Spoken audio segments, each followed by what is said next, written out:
Your show will go live in 5 seconds. 4, 3, 2, 1.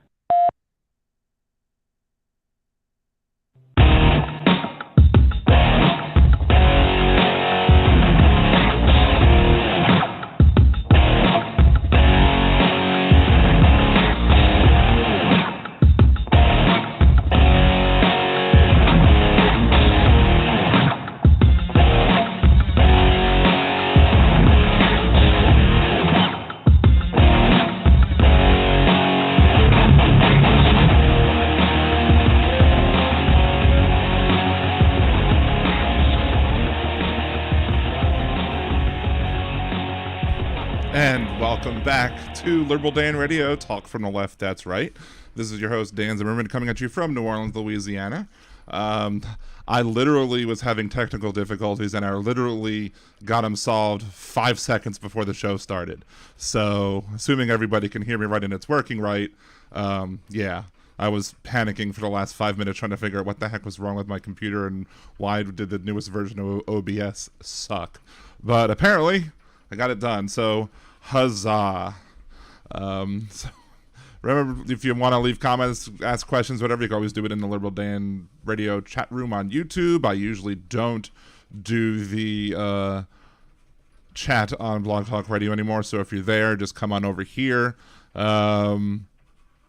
and ask the questions over here. I'm gonna maybe forego calls in the short term, simply because the fact I have a lot of stuff to go over to. Maybe I'll open up the phone lines in a bit, but as of right now, I may very well just not announce the phone number at this point and just wait on phones for a bit, because there's a bunch of stuff to talk about. Hey, Bill, Aaron, and Jolie, the Mod Squad, thank you for coming as always.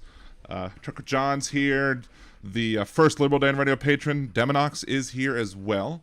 So if you happen to hear any rumblings in the background, that's my wife working on the Cricket. I don't think it's coming through, but if you happen to hear little machines noises here and there, it's because she's working on stuff for our crew. So working diligently, being artisanal fartisanal. Hey, Kimchi, how's it going? Thank you for coming. I saw Kimchi in a Dusty Smith broadcast last week. Cool. It's a small world after all, I guess you would say. Ashley Babbitt is trending on Twitter. Wonder what people are trying to say about terrorist Barbie at this point. And you probably a lot of people who are simping over the corpse, and a lot of people who are, calling her a terrorist, like, she was. So it's interesting with with all the Tucker Carlson crap that's going on, and he came out with this video of highly edited footage, and everybody's talked about that, and not necessarily beating the dead horse or whatever. Don't want to go over everything that everyone said. Of course, the information that was obtained that Fox News played initially to say that there was the big steal, the big lie was happening, or it wasn't a lie, it was the truth or whatever, came from somebody who apparently believed that the wind speaks to them, and that the wind said that they were a ghost. So I was wondering in the chat what y'all think the wind tells you that you are. I wonder if the wind tells Tucker that he's an a-hole.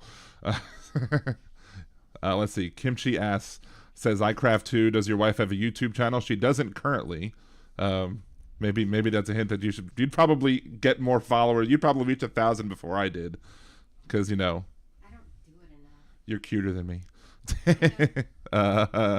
So, she says she doesn't do it enough to justify doing the channel. But, gotta start somewhere, right? I would wholly encourage my wife doing a YouTube stream with her artisanal fartisanal stuff. It's all copyright. I can't do it anyway. A lot of the stuff she works on is yanking somebody else's copyrighted work, because that's what she's saying. So you'd have to come up with ways to not do copyright work, or just, you can use copyrighted work, I guess, as an example in a teaching moment, or if you're being critical of it, fair use covers that. So, we got Jenny. thank you for joining. I hope you didn't leave Hal too soon. I don't want to yoink all of Hal's listeners before Hal's done. Maybe he is done. I don't know. But thank you for coming. And I can neither confirm or deny that the policy is to buy Deminox a pizza. So that's up to you and the goodness of your heart. Elizabeth, you didn't miss much. We're just kind of chatting about random stuff. Got a little bit into Tucker Carlson and his ridiculousness and what do you think the wind tells you that you are? I don't know. Sometimes the wind that I hear in my house comes from the flatulence of my children. So I don't necessarily want to know what that wind tells me that I am. So, yeah.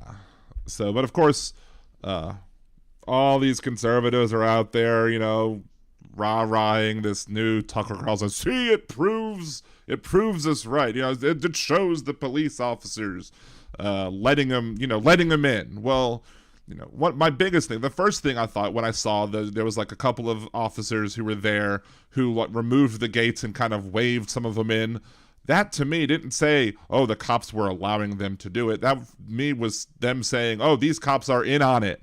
These cops are complicit. These cops are insurrectionists and they should be punished too. And I think a few of them did get fired.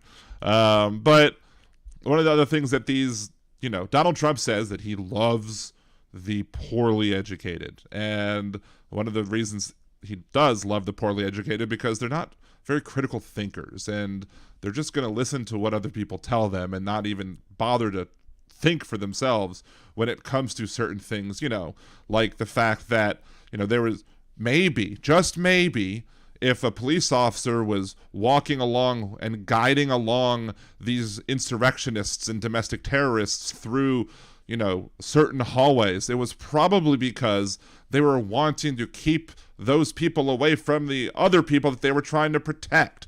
So the best way that they could protect the people who they're supposed to protect, i.e. the people working at the Capitol, would be to walk the domestic terrorists and insurrectionists away from the people that work at the Capitol. I mean, it doesn't take too many brain cells to figure that one out.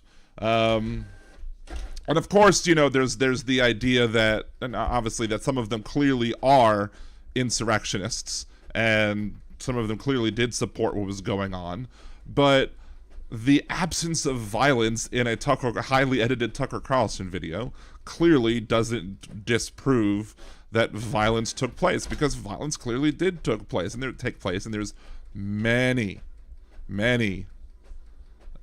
examples of that they just want to gloss over. And one of the biggest things that frustrates me is every single time I call into Jeff's show to talk about the insurrectionists, he starts talking about all the people that didn't enter the building. Who cares? I'm not talking about them. If you went there just to go hang out and listen to Donald Trump whine about not winning or how he thought that he won, but they're stealing it from him, and you even if you walked down to the Capitol but stayed back and didn't do anything, and just kind of waved a sign or whatever, yelled, but didn't attack a police officer, didn't break down a barricade, didn't break glass or break down a door, didn't trespass into the area. I'm not talking about those people. None of us are talking about those people. Well, I mean, there's a local there's a local grocery store owner, Rouse's down here, who they went to the insurrection or whatever. I don't think they entered the building, but they stayed outside, and I'm not going to go shop at their place unless I absolutely have to. If it's an emergency, I will. But I mean, I'm going to find every other place that I can find first before going to Rouse's. But I'm not talking about them when I'm talking about the insurrectionists and domestic terrorists. I'm talking about the people that attacked cops, but broke down barricades, broke down doors, broke windows, tried to climb through windows and got shot and put on their back, and all that other fun stuff. Let's see. The wind whispers in my ear, "Gee, your hair smells terrific." The wind's kind of creepy there, Kimchi.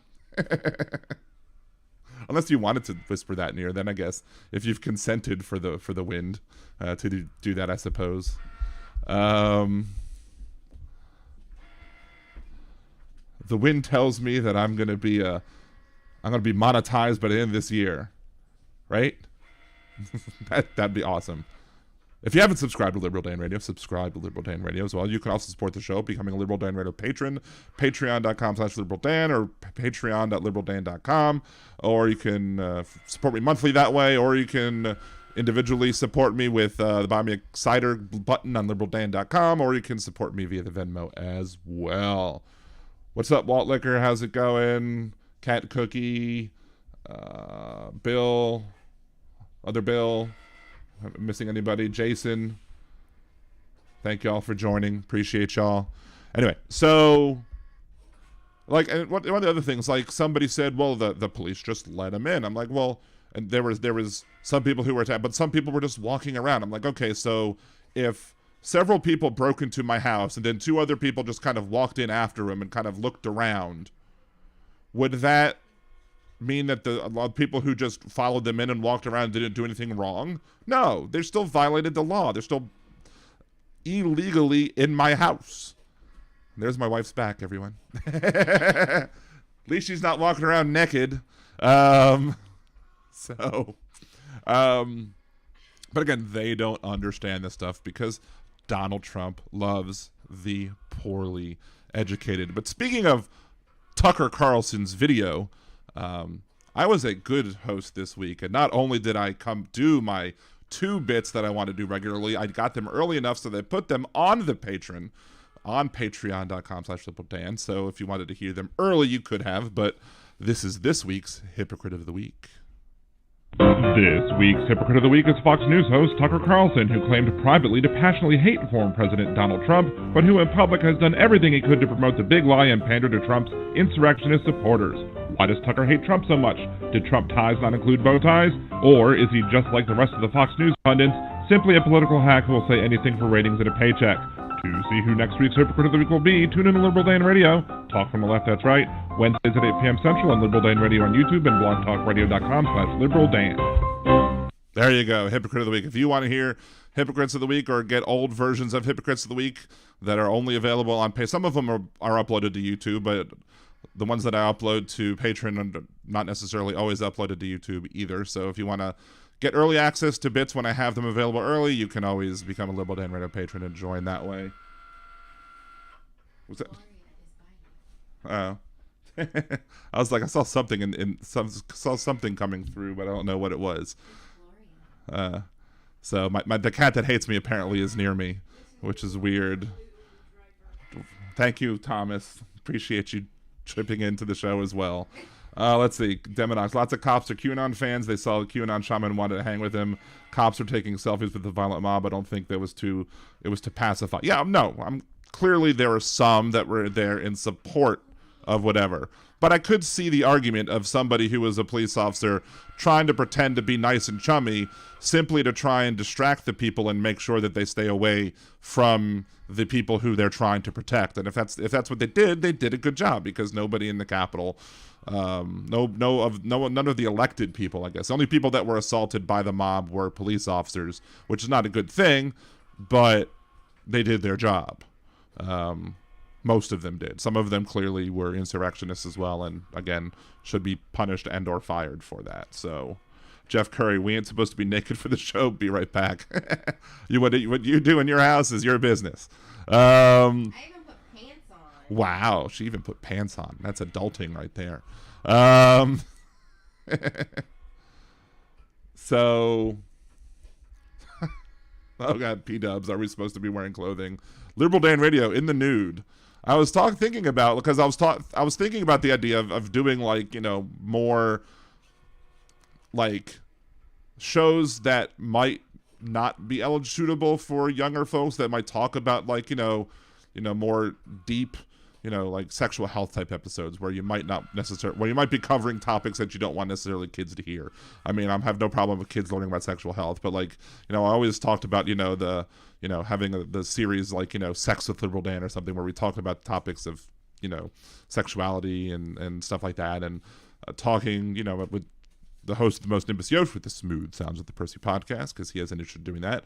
Know a couple other people who would probably be willing to come on the show and discuss it. So what I'm thinking about doing eventually at some point is that just making a separate channel and making that like Liberal Dan After Dark or something, make that be the adult topic type things where we can kind of say, hey, if you're a kid, you shouldn't be coming here. You shouldn't be coming to watch these videos. Of course, they'll find a way anyway, because how are you going to stop them? But YouTube asks, are you over 18? Yeah, sure, I am. Okay, here you go. Here's the adult video that you wanted to watch. So, let's see. 6 got hearings, including the guy who shot Ashley B. Yes. Are tidy whities acceptable? That's up to you, man. So...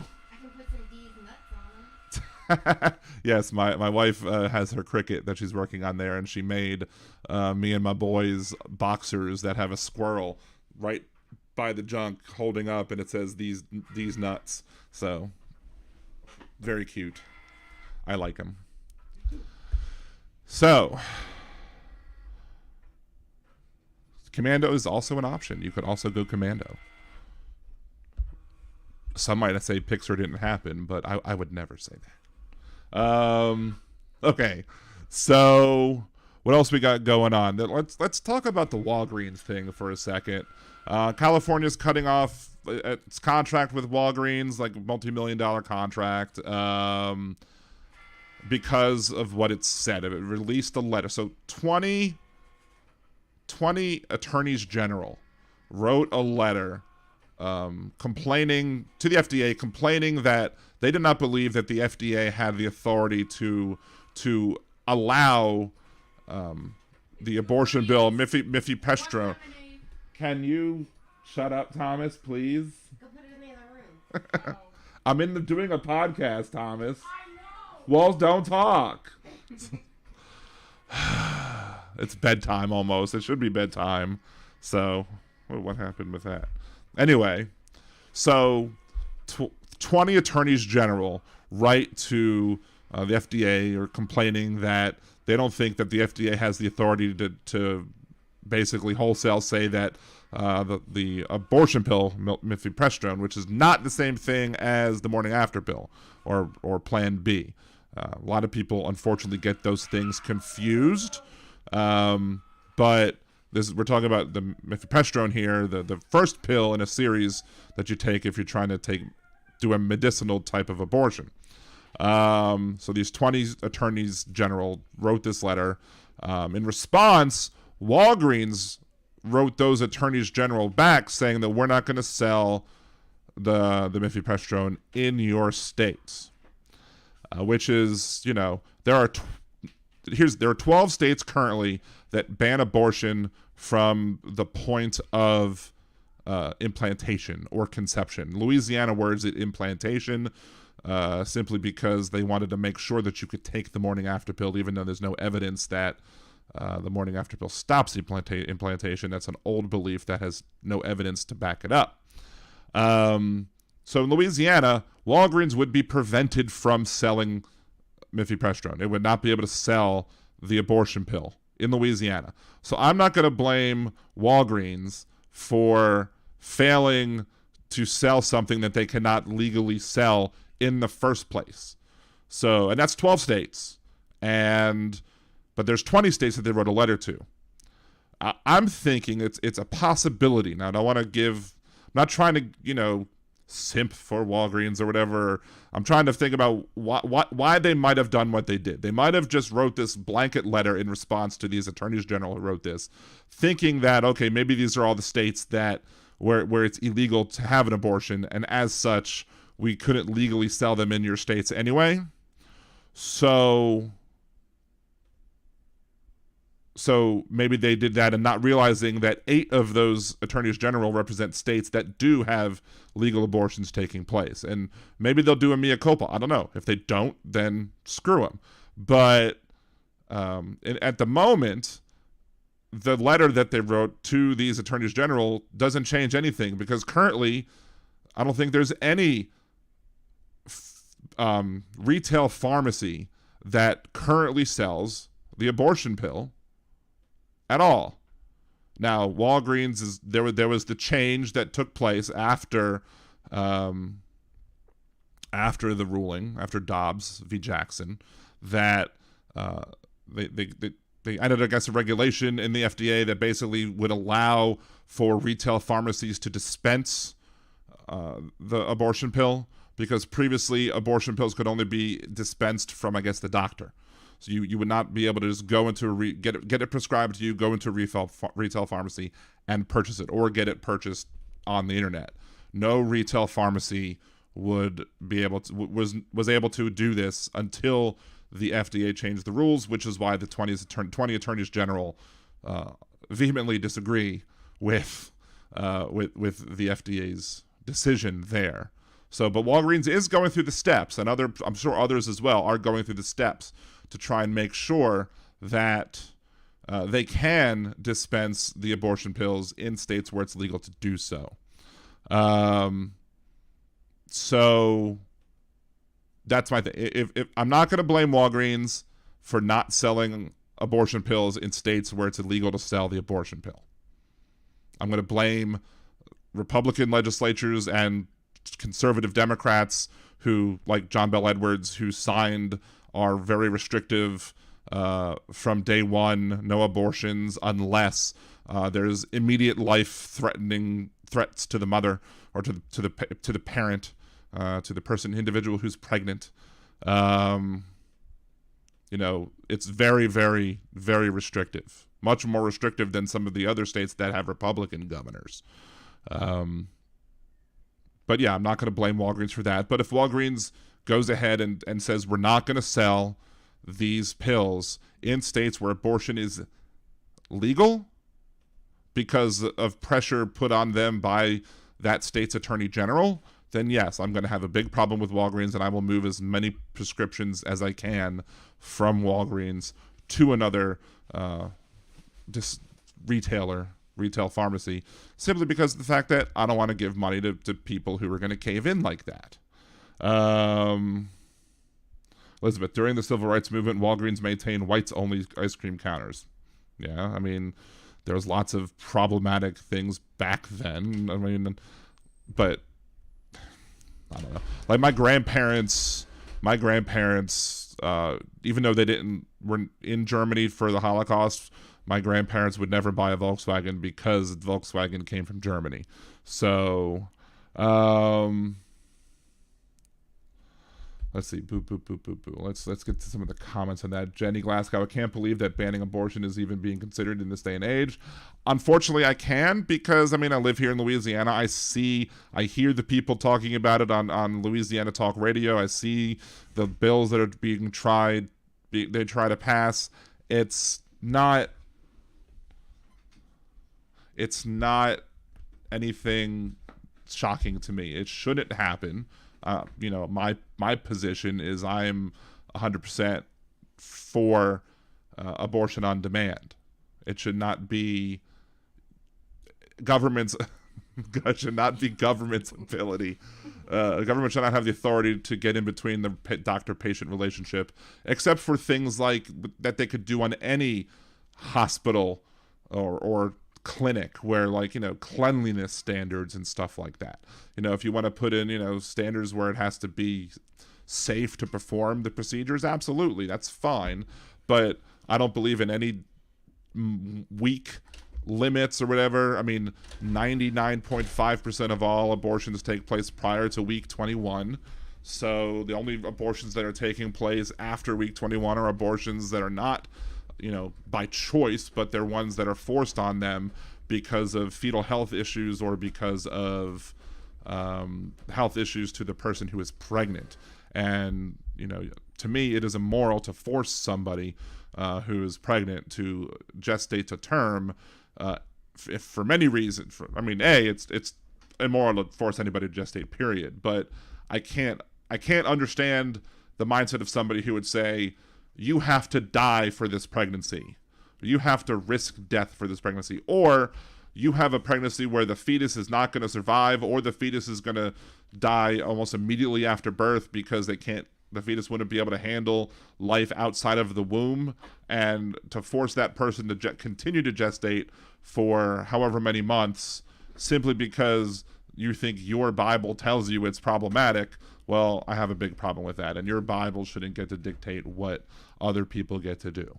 If my Bible, as I was raised Jewish, if my Bible got to dictate what people would do, my religious beliefs, Judaism says that the woman is that you are required, if you are pregnant, you are required to get an abortion if it's threatening your life. There's no choice under Jewish law there. You are required by Jewish law to get an abortion. Now, I'm not going to tell you that you should have to do that. I don't want to enforce that on anybody. If you're a individual who happens to be pregnant and you end up, wanting to take the risk to try and give birth despite the risk, then that should be your call to make. But if you don't want to take the risk, then it should also be your call to make as well. And one of the things that we all know, that we all can say, is that if you had a racist family who ended up with a daughter that ended up pregnant by somebody who was not white, and I could guarantee you that they would ignore the rules and go find a state where it was legal and bring them over there, because their racism would trump their so-called belief in the sanctity of life. But they don't believe in the sanctity of life because there's so many other conditions that they justify killing. Like, when they back the blue, when they murder black people, or when they, don't give a crap about maternity health or the health of people who are pregnant. They don't care about health outcomes. They don't care about mental health. There's plenty of things they don't care about when it comes to people's lives. It's only about pro-force. So let's see. Only in Missouri, woman in custody. She admits doing meth with the boyfriend, got in a fight, threw a knife at him, but bounced off the washer, got his leg. She wrecked car, take him to the ER. Wow, that's interesting.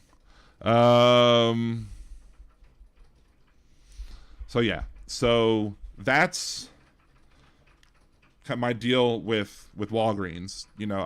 I'm willing to give a little bit of benefit of the doubt, thinking that, again, they could very well have written a blanket letter to those people to those attorneys general in states where it's illegal, and maybe it just got sent to everybody instead of those 12.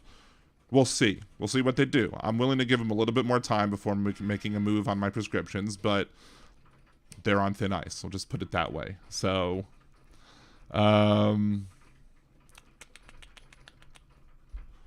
let's see. So, I got 2 other clips to play. So let's do this week's Words of Redneck Wisdom, which I did say previously that I wasn't going to, that I maybe wouldn't or shouldn't pick on poor Cash Money, as he calls himself, simply because of the fact that of something that he basically admits to in this video. However, what he said was just too, not necessarily good, but too crazy to not include in this week's show. So without further ado, this week's Words of Redneck Wisdom.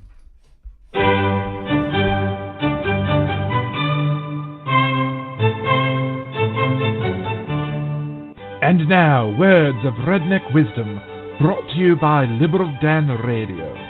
If you don't know what to pay attention to, I'd suggest you ask every single American. Let's take a week off, scratch every voter roller, coast to coast, every vote, and re-register every American. We'll take a whole week vacation to do it.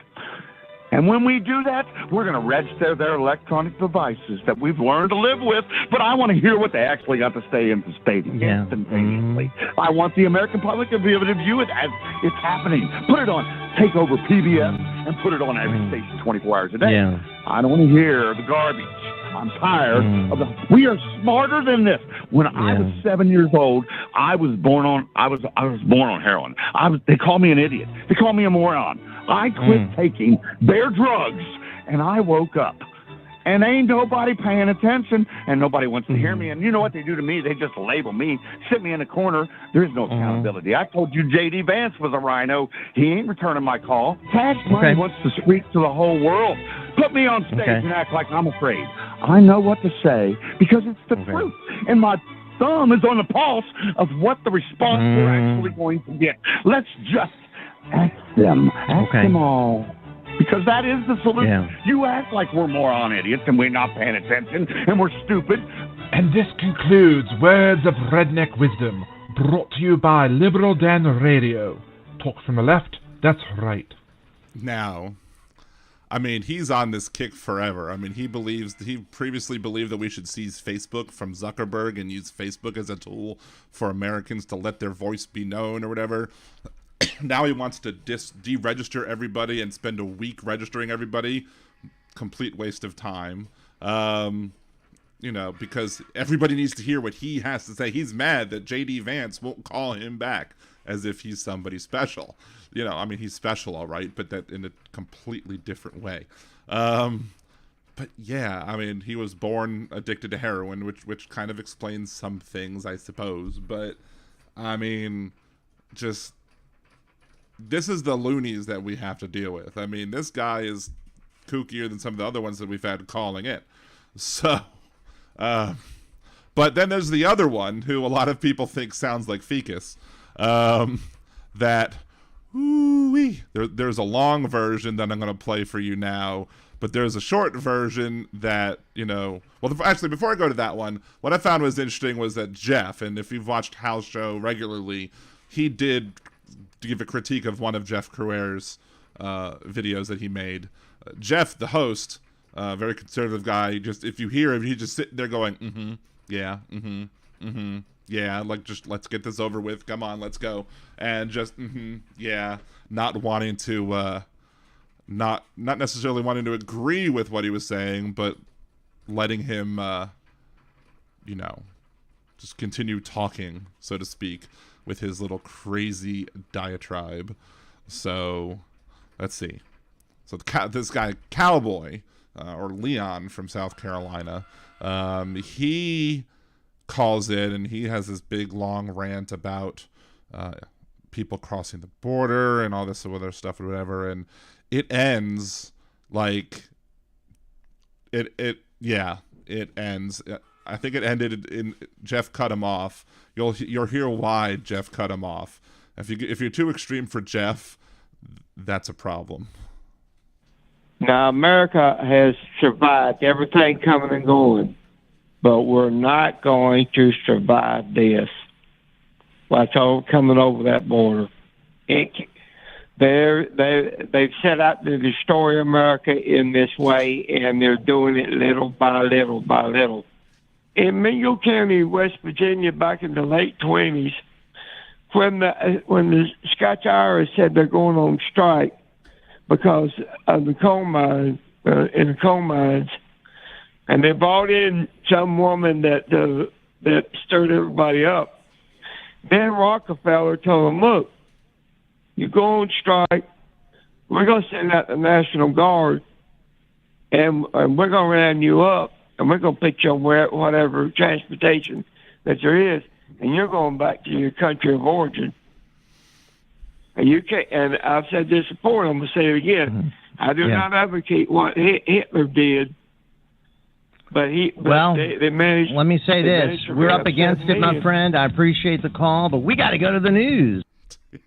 Yeah, let me just replay that bit, so just in case you missed it. I do not advocate what Hitler did, but I do not advocate what Hitler did, but of course, if you watch Game of Thrones, the line from that is anything that's said before the word "but" is a lie.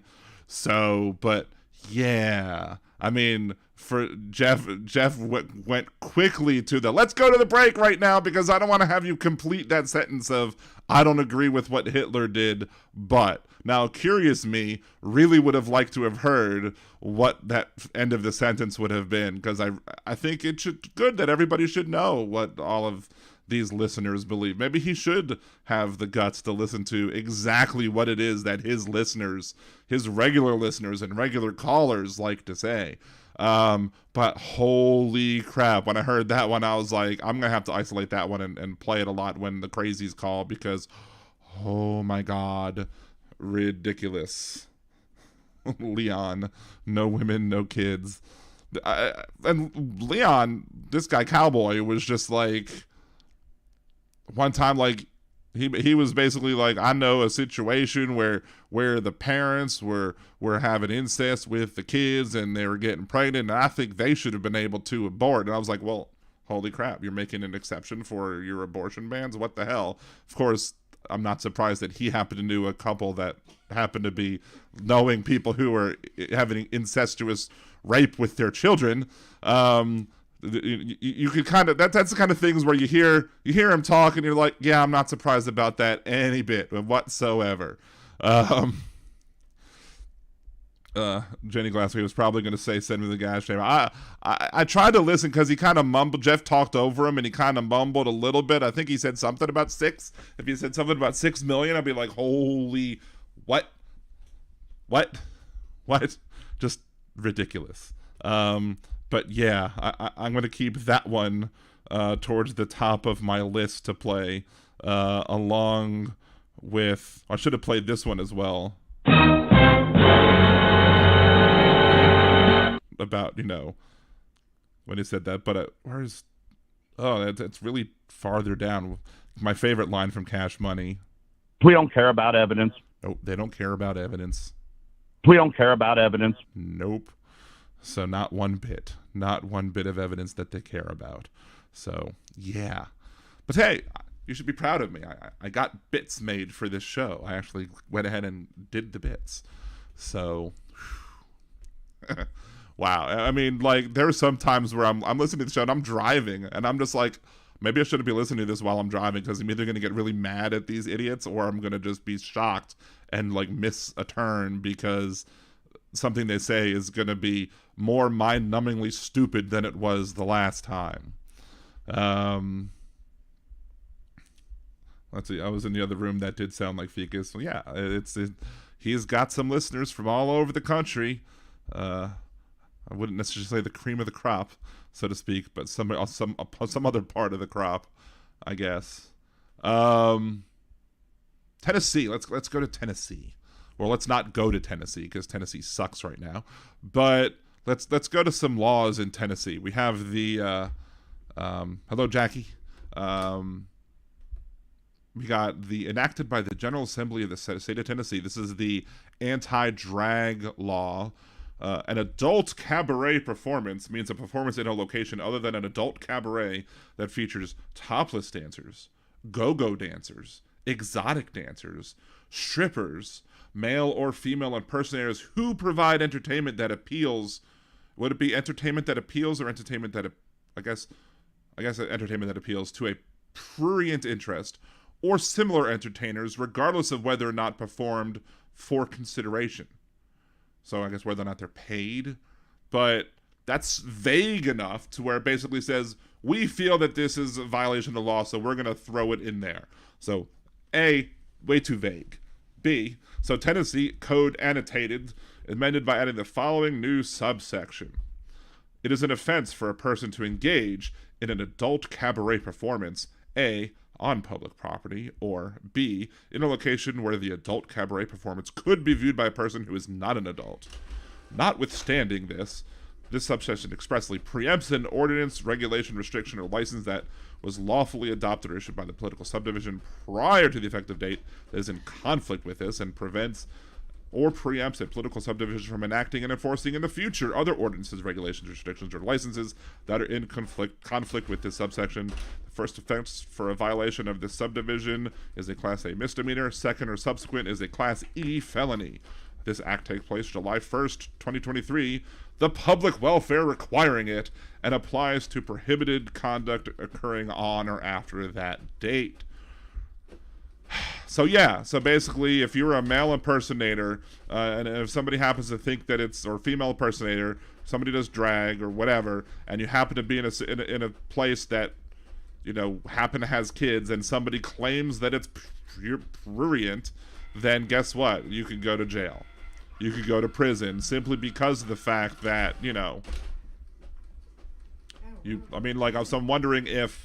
I'm wondering if like we've took our kids to drag bingo before, and where you had queer bingo. I'm sorry, it was queer bingo, but it was a drag queen that was running queer bingo, and it was fun. The kids were there. They weren't harmed by what was going on at all, and we as parents should have the right to determine whether or not they can go to see such things. But I think in Tennessee, that would be illegal for that person to make that performance with our kids there. And what's interesting here is that there is nothing in here that punishes the parents for bringing their kids to one of these shows. So it seems like, so if somebody wanted to be a real dill hole, they could go ahead and they could bring kids to a place where they think a drag performer is going to be, or a go-go dancer, or a male or female impersonator. They could just go there and then just stop the people from performing, even if they were trying to be, you know, in following of the law. So you could basically go prevent somebody from doing a performance legally simply by bringing a kid to where the people are going to be. So, yeah. So that's that. That's A. And of course, normally one would think, well, this shouldn't pass First Amendment muster, but who knows with this activist conservative Supreme Court that we have. What else? B, House Bill 878, based on Senate Bill 596, I guess, by Representative Fritz and State Senator Pody. An act to amend Tennessee Code, annotated Title IV, blah, blah, blah. Being enacted, this has just been introduced. It hasn't passed yet, but I'm sure it will pass because it's Tennessee and, well, we live in a stupid country. Being enacted by the General Assembly of the State of Tennessee, Section 1, Tennessee Code, annotated Section 36.3 of 301 is amended by adding the following as a new subsection. M. A person shall not be required to solemnize a marriage if the person has an objection to solemnizing the marriage based on the person's conscious or religious beliefs. Section 2. This act takes place upon becoming a law, the public welfare requiring it. I guess that's their word that they have to use maybe in their Tennessee Constitution, that if you can enact something immediately because the public welfare requires it. But yeah, this is a pure attempt to go after Obergefell. We already got the words from Justice Thomas. Clarence Thomas said that he not only felt that Roe v. Wade and Casey versus Planned Parenthood were ill-constructed, he said the same thing about, you know, Loving versus Virginia, Griswold v. Connecticut, the other birth control one that allowed non-married people to get birth control pills, Obergefell v. Hodges, you know, Lawrence v. Texas. All of these things were all found poorly in the eyes of Justice Thomas. So the Tennessee legislature clearly saw that argument and saw the arguments being made by in Alito's ruling, and sees the opening of the door by Clarence Thomas and go, oh, well, we're going to try and pass this law simply because of the fact that somebody is going to immediately challenge it. Well, somebody's going to try and get married in one of these places, and then one of the people who is a clerk who would provide a marriage certificate or whatever to somebody in the state of Tennessee would be like, well, I object. I don't believe in allowing these people to get married. Now, it, you know, clearly is to go against Obergefell, but it could also go against Loving. It doesn't say anything about what their sexual orientation are, or what the genders are of the people getting hitched. It just says it can go against the person's conscious or religious beliefs. So if your religious beliefs disagrees with miscegenation, guess what? They could, according to this proposed bill, they could say, no, I'm not going to give you the certificate. Or if they don't believe in interfaith marriages, like if they're me and my wife, you know, I'm Jewish, she's Catholic, our kids are cashews. If we wanted to get married in Tennessee and somebody didn't believe that a Jewish person should be marrying a Catholic, they could just say, no, we don't want to do it. And it would be challenged, because clearly somebody's going to try and challenge it. Well, you're left with one of two things. Either somebody challenges it because they're being treated unfairly by the law, and then it gets brought all the way up to the Supreme Court, and then this conservative activist Supreme Court gets to then say whether or not they're going to put their bad logic on, that they had on Dobbs v. Jackson, if they're going to apply that to whatever this case would be titled. However, or the other option is you don't sue over it because you don't want to allow the Supreme Court to nullify Obergefell v. Hodges, and by doing so, you just allow it to take place in Tennessee, and Tennessee then becomes a state that you can discriminate against people in a way that violates Obergefell v. Hodges, because if you take the risk, if you challenge it, that the Supreme Court's going to just say, okay, well, Obergefell's gone now too, so therefore, and Loving is gone now too, and therefore you can't get married, and every state that doesn't want to allow for a gay marriage, and any state that doesn't want to allow for interracial marriage at that point too, would be able to ban it as they would. So, yeah, that's the thing. Like, whenever you see these bills, it's not. You always have to be thinking what the next step is, because a lot of the times it's not simply to discriminate, because clearly they want to discriminate, but they're doing it in such a way that they're making sure that they're going to have it be challenged. That's why they want to get this in front of the Supreme Court, because the Supreme Court would then say, oh, well, clearly, if it's a violation of the person's religious beliefs, a sincerely held religious belief that they don't believe that people should be able to get married, then clearly they can't be forced to do so. Well, guess what? Quit your job. If your job is to give marriage certificates to everybody, and you don't want who wants one, and you don't want to give marriage certificates to everybody who wants one, then guess what? Quit your job. Find someplace else to work. Same thing with the people that are pharmacists that don't want to prescribe the medicine that was prescribed, or dispense the medicine that was prescribed by their doctor. If you don't want to do that, work somewhere else, or at least let the employer know that, hey, I'm not going to be able to dispense these medications based on my religious beliefs, to make sure that there is at least one other pharmacist around that would be able to do it. Simple as that. But no, it goes back to that one long Twitter thread that I cited. Conservatives don't like to be told what to do. Conservatives like to tell others what to do. So, Elizabeth can call in. That's fine. We'll let Elizabeth in. I don't think is our friend in the chat. I haven't seen Joseph Gibson. 914-803-4131. Elizabeth, you want to call in? So,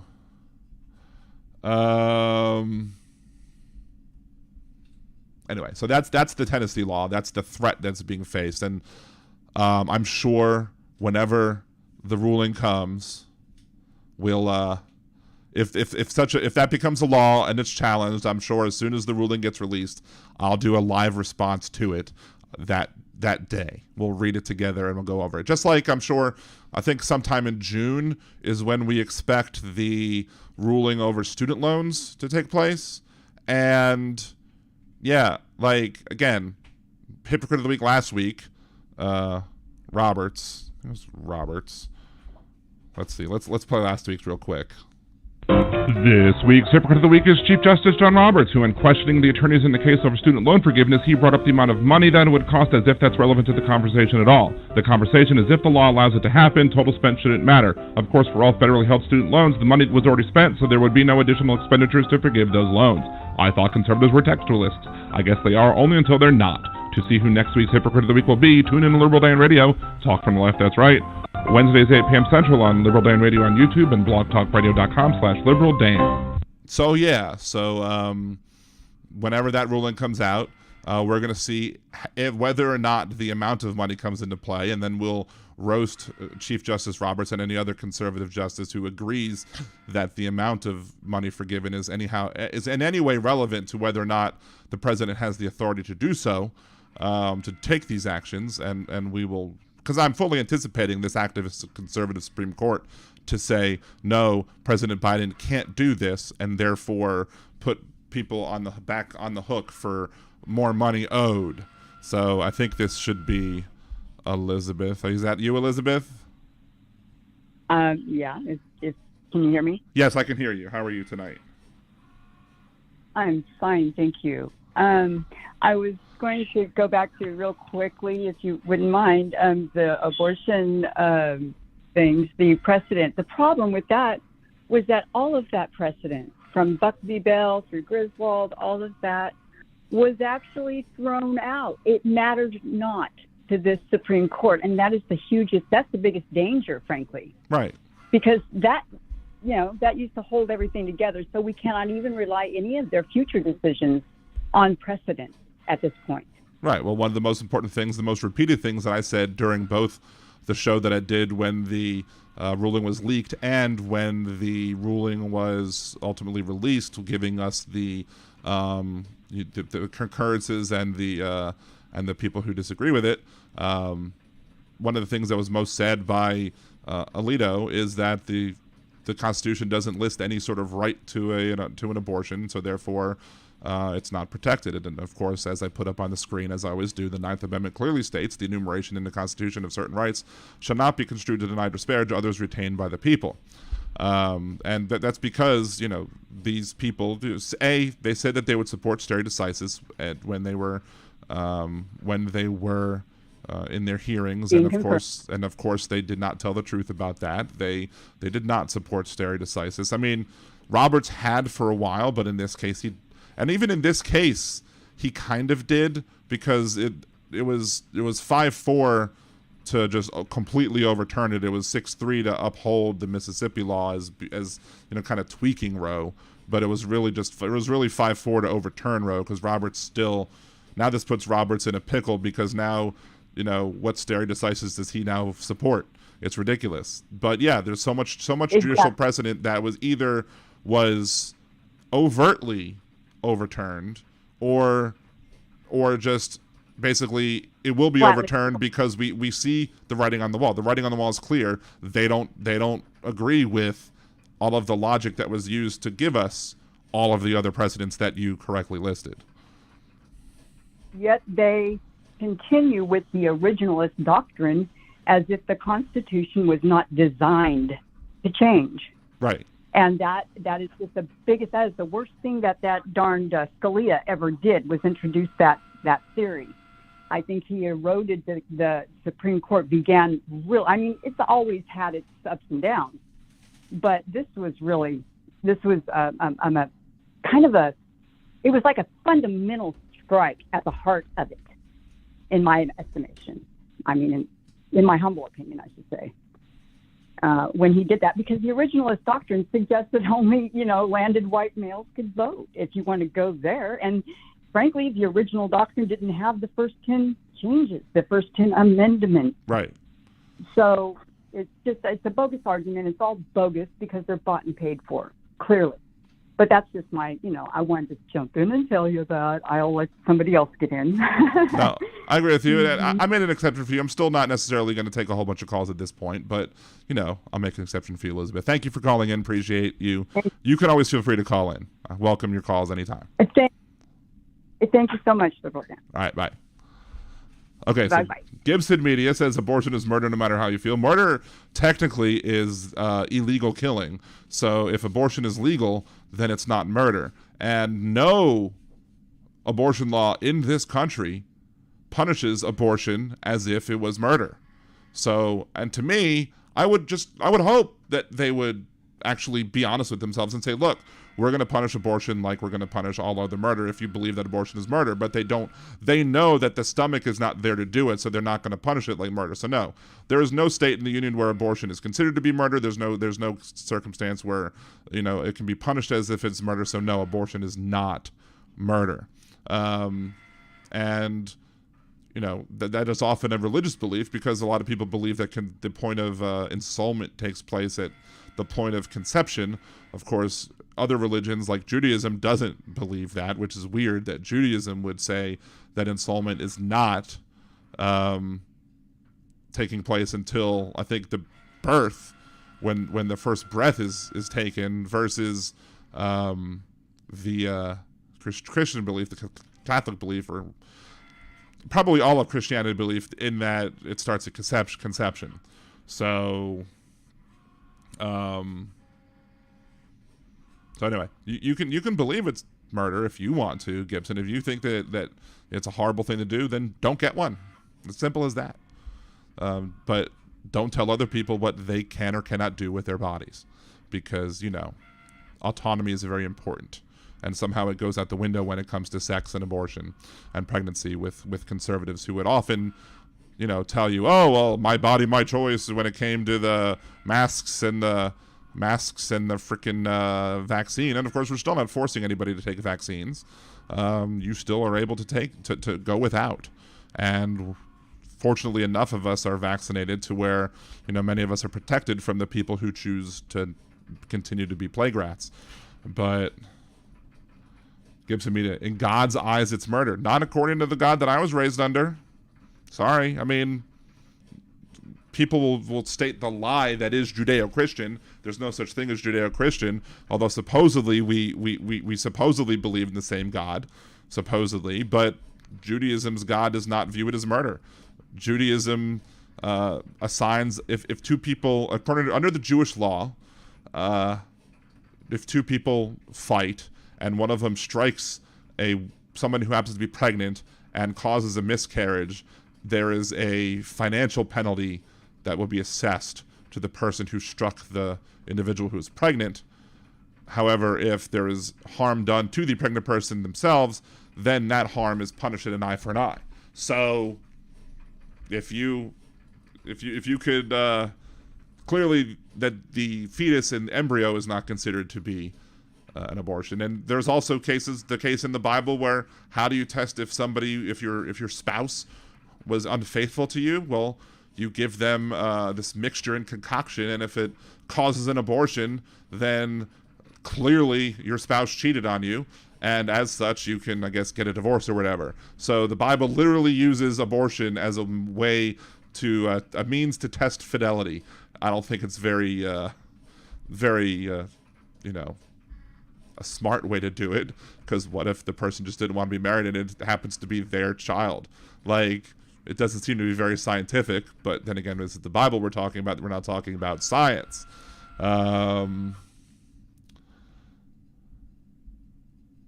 Gibson Media, how do you know God's eyes? Well, I think Gibson Media did study in some place. I don't forget where he said he studied. Was it Liberty University? I'm remembering that.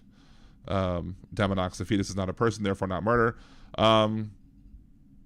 Then again, a corporation, when we kill corporations are technically people too. If a corporation is yeeted off a cliff by the person who owns it, that's not murder either. So, which is why we shouldn't treat corporations as if they were people. Let's see. I don't want politicians who are going to push the idea of God and anything. Absolutely, I don't want that either. If I was more observant of my religion, I still wouldn't want that, because typically Jewish people aren't like that, because we've seen what happens when, people who are in power take their religious beliefs and push them on others. Now, there's a lot of BS going on with Netanyahu over in Israel that's trying to basically neuter the Supreme Court to allow him and his supermajority in the Knesset to do whatever it is they want to do. But Netanyahu's garbage, and I've not liked him for a very long time. So, let's see, what's the next thing we wanted to talk about? We talked about the marriage equality, talked about the drag law, talked about the problem with Tuckums and the Fox News Wind Ghost thing, Walgreens. In New Orleans, little thing in New Orleans that kind of helps to expose some hypocrisy. I've talked about this a little bit, I believe. They have a recall election, they're trying to have a recall election to recall the mayor of New Orleans. The recall, it's supposedly chaired by 2 Democrats, but in reality, we all see what's going on. The people who are really running the show are these conservative MAGA types, some of them not even from New Orleans itself, some of them from Metairie, Louisiana, which is the next town over, some of them from the North Shore of Louisiana, which, if my description of the North Shore is, these are the people who not only fled New Orleans during the Great White Flight, but they did so in a way, they crossed the longest bridge in the world at the time, and it's still the longest bridge over a single body of water. to get away from black people. That's how racist the people that fled New Orleans are. And, so they're coming down, and they clearly are mad at LaToya Cantrell, or some people call her TD. They're clearly mad at TD because of the fact that she did the right thing during the pandemic. And I'm not going to sit here and support an organization that is like backed by MAGA folks, and that is going to be critical of Mayor Cantrell for doing the right thing and protecting the people of New Orleans from the plague rats living all around us, in Metairie, on the North Shore, in other areas that surround New Orleans that were not being as strict on the whole masking and social distancing thing. So yeah, I support the fact that she stood up for what was right, even though it wasn't popular. Hi, Cassie. Wait, you see my butt? And now I saw your face. Now I'm a believer. Not a trace of doubt in my mind. I'm in love. Ooh, oh, I'm a believer. I couldn't leave her if I tried. I thought love was more or less a fairy tale. So, anyway, sorry. Let's see. P-Dubs, I think that's what's happening in Georgia with the legislators trying to upend Fannie's case against Trump and others. Absolutely. That absolutely does also need a mention. That should be something that I had on my list, but I didn't. But yeah, they are basically trying to make it so that, again, it's more hypocrisy on the part of conservatives, because as the host of the most smooth sounds of the Percy podcast, Nimbus Yosh, says, hypocrisy is a conservative prerequisite.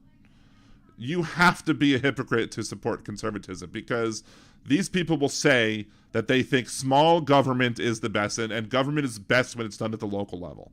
Except for when the government at the local level is run by people on the left, then they want to be able to overturn whatever it is that they do. So the people in Georgia want to be able to basically replace any attorney working on any case or whatever, so they can put in people that are going to be kind to them and to the people that they politically support, so that they can derail the Georgia case against Donald Trump and his attempts at election interference in the state of Georgia by trying to demand that, I always want to say Roethlisberger, but it's not, to find all the votes that he would have needed to win the day in Georgia, which still would have lost him the election, but still he needed those votes found, and he was absolutely trying to interfere with the results of that election.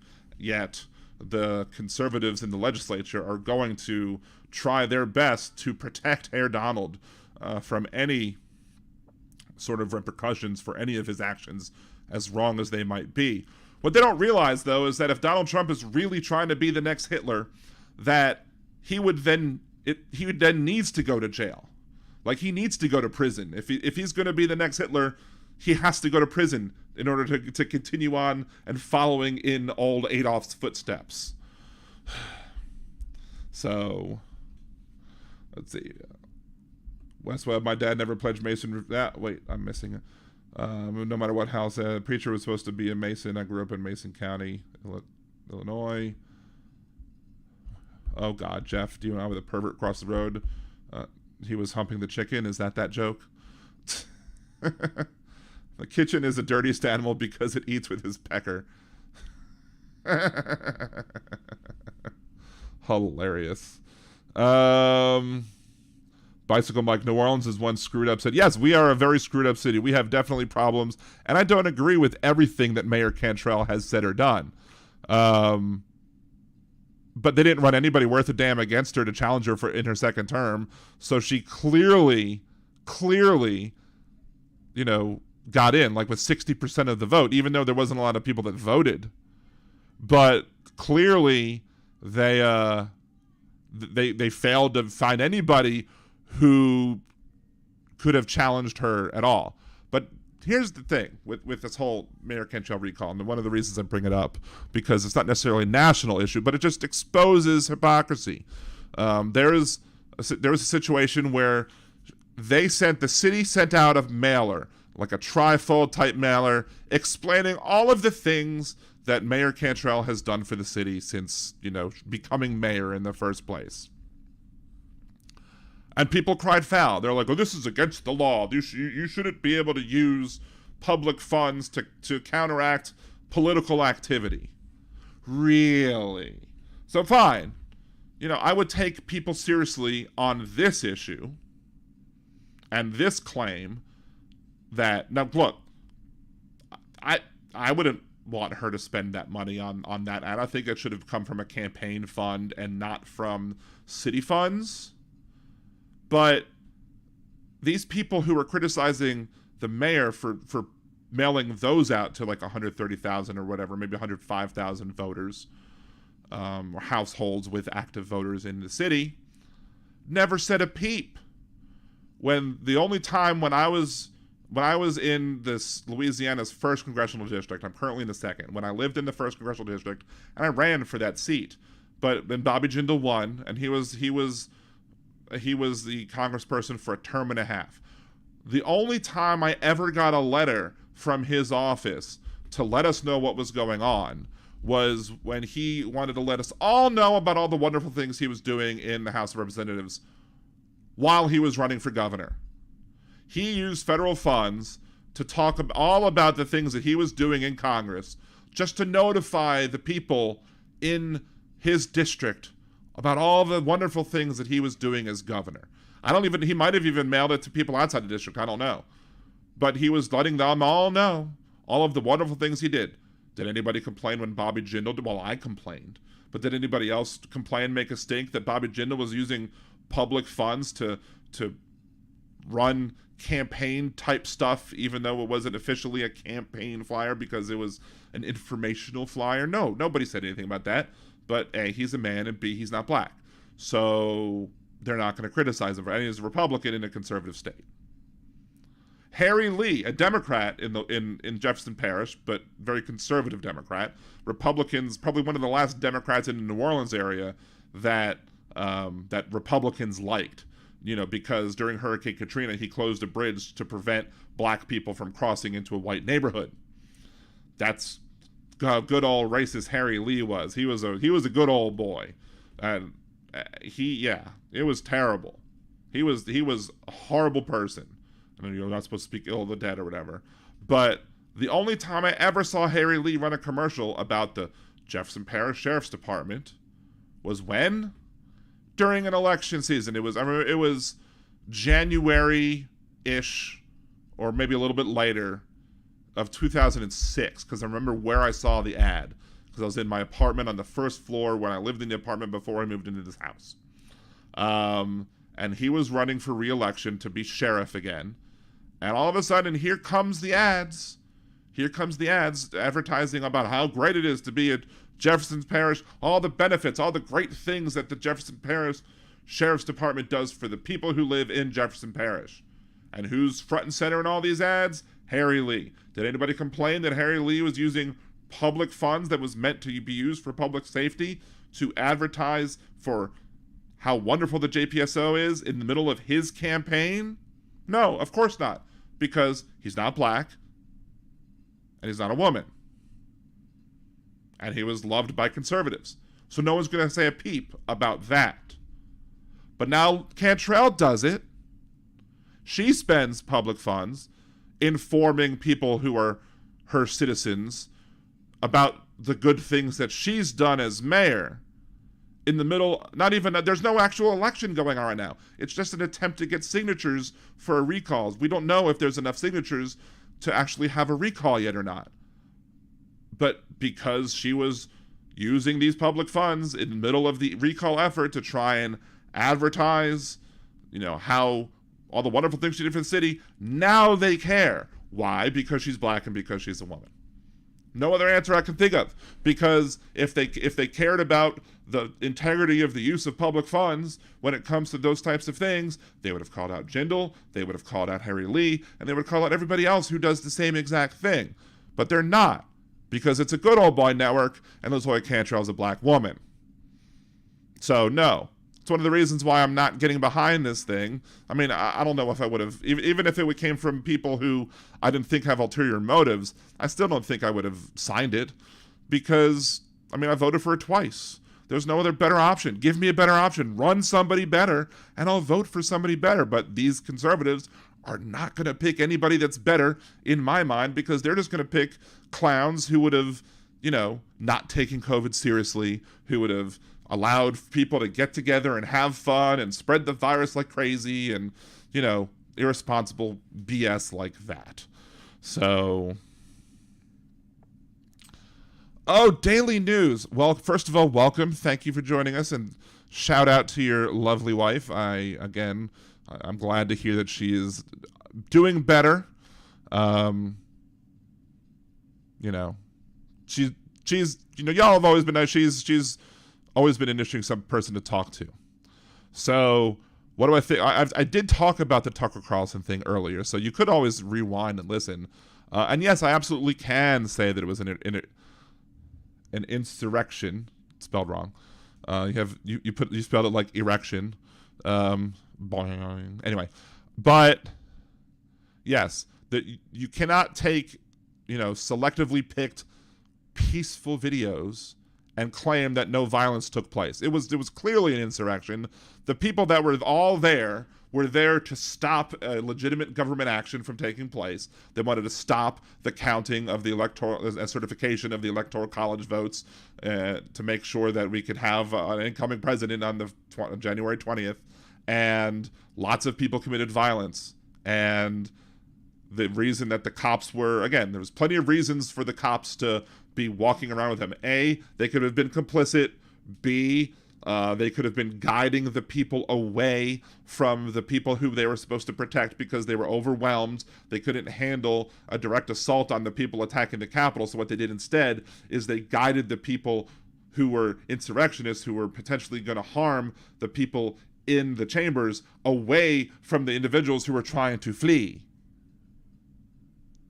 And almost like if you watched Colbert last night, he kind of said, you don't blame a hostage negotiator. You don't say that he agreed with the terrorist or the person holding hostages because he negotiated to get him a helicopter somewhere or something to be able to release the hostages.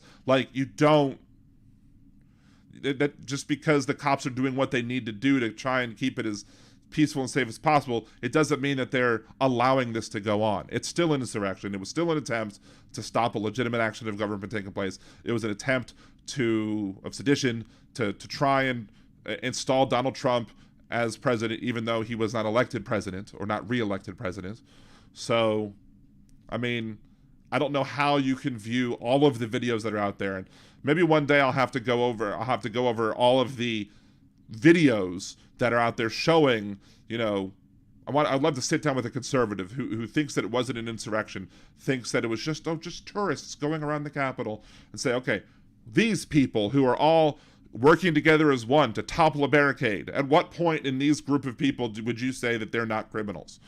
These people who are picking up, is that a criminal? Is that a criminal? How many violent acts do you have to have in a specific day in order for you to say, all right, maybe it was an insurrection? There are even Republicans who are saying that, that what went on is an insurrection and that it's BS what Tucker's doing, and, the actions of the people on January 6th were illegal and wrong. And I mean, the Republicans who are saying that don't have the nuts to stand up to Trump. Good old Senate Minority Leader Mitch McConnell couldn't be bothered to actually stand up to Donald Trump, even though he whined about his actions in the middle of the event. Even McCarthy was talking down about the actions and was disappointed in Trump until Trump got him to come down to Mar-a-Lago and had a nice little talk with him. Make sure that you don't cross me again. I am talking about 1/6/2021. That's what I was talking about too. I don't know what you're talking about. Wait, who's gonna be nice? Hold on. Let me scroll back. Who outed herself? Do. Wes is giving gang hugs. Do. Trying to see.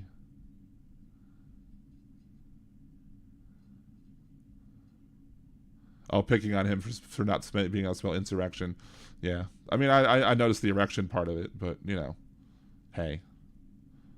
I guess whatever pops up, right? Tramp loves the poorly educated and vice versa. Yep. My son called me, asked how to fry chicken. He's 22. I said, go get lard. Call me back. Nice.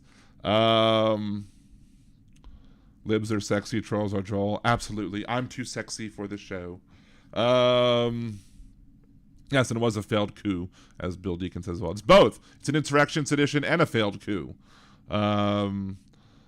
Let's see, how many congressfolk live next door to you? They're either rich or richly bought. Ask Elaine Schauer, Betsy DeVos, exactly. Every snowflake in an avalanche pleads not guilty. That's a very good point. Like, I like that, Ken. Every snowflake in an avalanche pleads not guilty. Because all of them, you know, one of them individually, like Proud Boy Jacob with his bearskin cap and makeup, came in and, you know, him in and of itself wouldn't have done anything. But a group of idiots acting in large numbers absolutely could stop, you know, the actions, the legal actions that were going on that day. Old saying heard and repeated by an old guy: you can't wake up somebody that's pretending to be asleep. And it's funny because, you know, what was funny is that if you go back to the call that I played from Words of Redneck Wisdom that home dude Cash Money was talking about when he said that he stopped taking the medications and then he woke up. He almost understands the fact of what being woke means. Like when you're woke, like conservatives can never explain what being woke means, but when you're woke, it's like you've awakened yourself to the realities of the world. That's what being woke means. Like, so if you're not woke, basically you're admitting that you're blinding yourself to the realities of the world.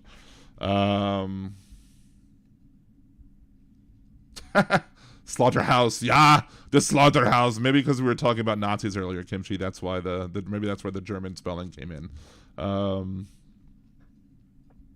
Seems to be pretty common. I got a first-class letter from Dick Durbin today. Needs my advice, but needs my money. Well, yeah. Well, I mean, if he's asking for money, that's probably not coming from his office. But if he's not asking for money, it could very well come from his office. But again, I don't know if Dick Durbin's running again or not. And look, I don't care who does it. If it's a Republican, it's a Democrat, I don't care. I don't think you should be able to do it. I think there should be a prohibition of, if you're running for re-election, you should not be able to approve the expenditure of any sort of funds, like any sort of media. That there should be a media blackout from your organization until it's done. Or there should be some extreme restrictions on what it is you can or can't do above and beyond what you might normally do. Like, if you want to give your updates, you know, or maybe if you give an update every month, then that's fine. Give an update every month, and then they can't tell you that your updates are being political. But if you only give your updates in the middle of election season, well, guess what? We all know what you're doing. You're circumventing the laws, and you're being a piece of crap about it. Funny how Satan has waffled on the whole register to blog about him thing. Yeah, although he did say you wait till you'll see what's coming next or something like that. Like, he's apparently has a whole bunch of stuff in the pipeline that he wants to be able to push on the people of Florida, because, you know, he's running for president and he wants to make sure that he proves that he's even more Trumpy than Trump without all of the problems of Trump, of, you know, being potentially under indictment or whatever. West Web, they have an allowance from the post office that they have to use or lose. That's true. They have an allowance to do that, but they should not be able to do it. There should be restrictions on when they do it or how they do it, or if they don't do it regularly, that they can't do it during any times where they're trying to run for office. So, any crackpots on the phone tonight? Only Elizabeth called in tonight. We had a lot of stuff to talk about, so I didn't want to drain down the phone lines too much, and there was a couple of requests to maybe keep the phone calls on a lighter note today. So I gotta listen to my listeners at some point, right? I don't mind debating the people who I disagree with, but I just had a lot of stuff to talk about today, so I didn't think I was going to be able to. I didn't think I was going to be able to have many people on the phone today, but, you know, Elizabeth is always welcome. As if, you know, especially any patron wants to call in, it's also welcome as well. But so we talked about Oh, there's also the other thing. Other things about going on with this recall, though, is there's the hypocrisy on the flyer. There's the fact that they were discussing how many people should be considered to be active voters. So you have a list of people who are registered, but some of those people might be dead and not culled from the rolls or not taken off the rolls or whatever. Some of them may have moved, and whatever. Maybe their addresses are not up to date. So there was a whole big issue of, well, the amount of signatures they had to get is 20% of the active voters. So so the Secretary of State was saying, well, or the Registrar of Voters in Louisiana or New Orleans was saying, hey, this is your number, you need 20% of that. But they were saying, well, some of these people shouldn't be on the rolls, so they tried to get people kicked off the rolls after the fact. I'm saying, well, maybe you should have made sure that the rolls were cleaned up before attempting to do your recall attempts. But for some reason, they were able to get the settlement in court where they would reduce the overall number of people who were considered to be active voters by 5,000 votes or whatever, or by 50,000 votes or something, or maybe it was 25. Maybe it was by 25,000 votes, which would reduce the number of signatures they would have needed by a certain amount of signatures, whatever. So, but it didn't actually remove anybody from the rolls. It just basically moved the goalposts for what they would have to hit for them to be able to get a recall election called. So, that judge, the judge that made various other rulings in favor of the recall effort, signed the petition. The judge who made a ruling on the recall is one of the people that signed to recall the individual, to recall Cantrell. How is that not a conflict of interest? How is that? Why was that person at least not saying out loud, I'm somebody who is going to be signing this. You should know this before I rule on anything. And then maybe the parties could say, well, maybe we should have a different judge. Or maybe we could get a judge from another jurisdiction to cover this because that person may or may not be, somebody who could make a better, more fair decision. But no, if you're one of the supporters of the recall, you can't then say, oh, we're going to make rulings and they all benefit the recall. It's BS. And if it was a Democrat, if they were trying to recall a Republican and some Democratic judge was like, hey, we're going to recall this, I'm going to sign the recall and I'm going to do a whole bunch of things in favor of the recall. You all know that the Republicans would be like, oh, it's rigged. It's a rigged election. We can't have any fair elections because it's so rigged. The Democrats rig it against us. Meanwhile, this judge here rigged it for the MAGA folks running this recall petition, or attempted at a recall. Something else that broke. One of the local news people broke something about how Mayor Cantrell was using a city apartment, potentially having illicit affairs with one of the people on the NOPD in the police department. Guess what? Have they ever done that for anybody else? No. They weren't knocking down David Vitter's door trying to find all his indiscretions, despite the fact that there was much more evidence showing David Vitter having indiscretions. They don't give about anything. But why? But she's a black woman. So therefore, they need to attack her for doing things that are frankly none of my business. I don't care if she's sneaking off to have illicit affairs. She's not trying to pour some sort of morality onto us in government. She's not using government to tell us what we could do with our lives. So therefore, what she does in her sex life is none of my business. It's none of our business. None of nobody's business. But, it happened to be on an apartment that was owned by the city. Oh no. As if people haven't done it at work before. Ridiculous. Kimchi, I'm so sick of the cheating, lying children ruining our country. Absolutely. Oh, it's Andrea. Hey, Andrea. Thank you for joining. I love telling righties that Santos is their hero. And Santos, of course, was in drag, right? So for, according to they should consider him to be a groomer, but then again, they're not going to call out their own for it.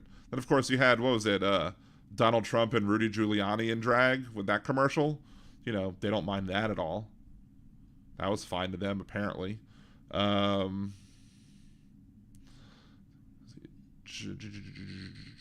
Just lots of hellos from people. Hello to everybody. If I've missed you, hello again. If I didn't miss you, hello again, I should say. So, yeah, there's a lot of, again, and these people doing the recall petition, they pre-printed. That's another thing that's hypocritical about these folks. They pre-printed these petitions and mailed them to like 150,000 voters, 130,000 voters, maybe 130,000 households. But so me and my wife had our information pre-printed on one of these things, right? So they would pitch a fit if any other legal form of, a ballot, if a ballot was pre-printed and pre-marked down, if voter registration was pre-printed, they cry about that one all the time, but they're fine with pre-printing this. Again, hypocrisy. They don't like voting by mail, but they wanted this by mail. Hypocrisy. But they got my information wrong. They got my birth year wrong.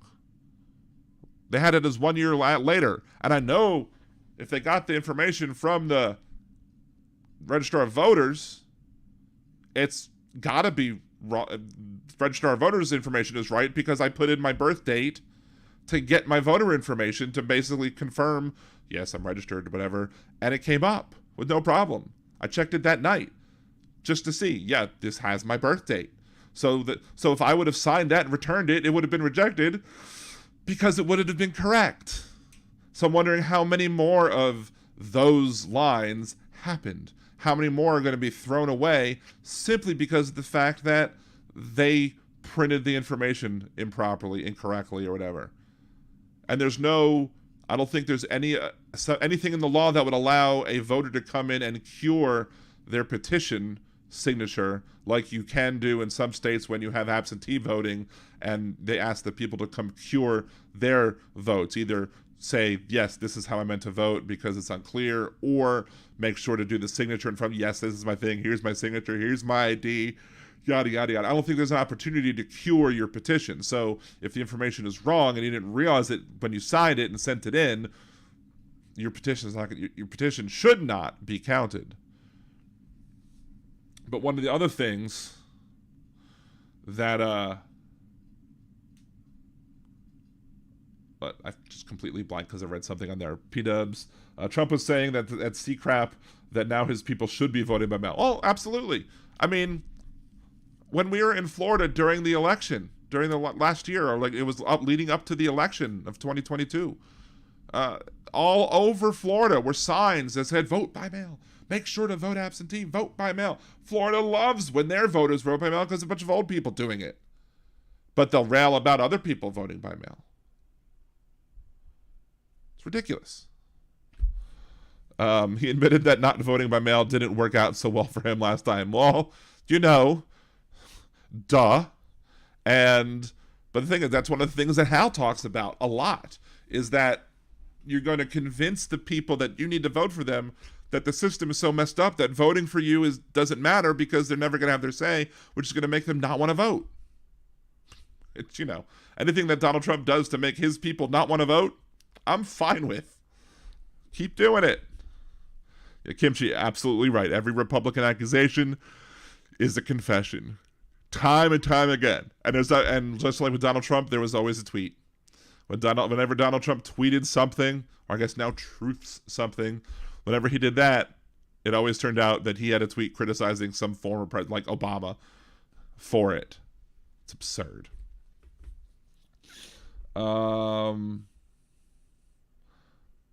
We have 24 viewers and 27 likes, which means we actually went over. Somebody left. Shame on you for leaving. Haha. So let's go over my list of things I wanted to talk about. We got the bill about. We got the Tennessee Bills, Tucker Carlson, Fox News, and the Wind Ghost or whatever. The wind is telling me that I might need to end my podcast soon. Let's see, West Web. There's all sorts of emergencies that could pop up on election day that keep you away from the polls. That's true, and that's the other thing. Is like one of the things that Jeff Carrera, the guy who I listened to in the morning, the guy who was, had to cut off Cowboy for saying, this. I do not advocate what Hitler did. But, and then he of course gets cut off. I'm like, well, what happens if an emergency happens? Like, let's say, like, he only wants election day voting. These clowns also want to get rid of all machines and hand count. How are these fools going to hand count? And the response to that was, well, during Abraham Lincoln's election, they hand counted everything and it worked fine. They had 4.5 million votes in Abraham Lincoln's election. It wasn't the over 100 million voters casting a ballot. And you have these precincts that, I'm sure you didn't have precincts that were packed full of people that you're going to understaff in the black neighborhoods to make sure that their votes take forever, and that people can then cast aspersions on the validity of those votes because they're taking too long. And I was like, look, if we did what you want to do and did all paper ballots and all hand counting, y'all have to not cry when it takes 3 days to finish the counting. But they're not going to do that because that's not their intent. Their intent is to just throw oil in the works, throw shoes in the machine, do whatever it is that they want to do to sabotage the integrity of the elections. So, yeah. But, yeah, so I told Jeff, I'm like, well, what if I know who I want to vote for and I know it's not going to change? Why shouldn't I be able to go vote early and just cast my ballot early? And if something happens, then I take the risk that if there's something big that happens between my casting a ballot on election day that might have changed my mind, well, then guess what? I changed my mind. Then I don't get to change my mind. I'm stuck with my result. But that should be my risk to determine if I want to take or not.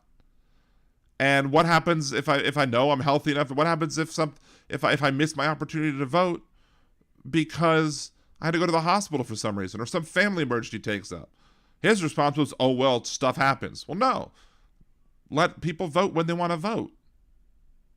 And let everybody be heard. Like, supposedly his buddy Cash Money wants everybody to be heard.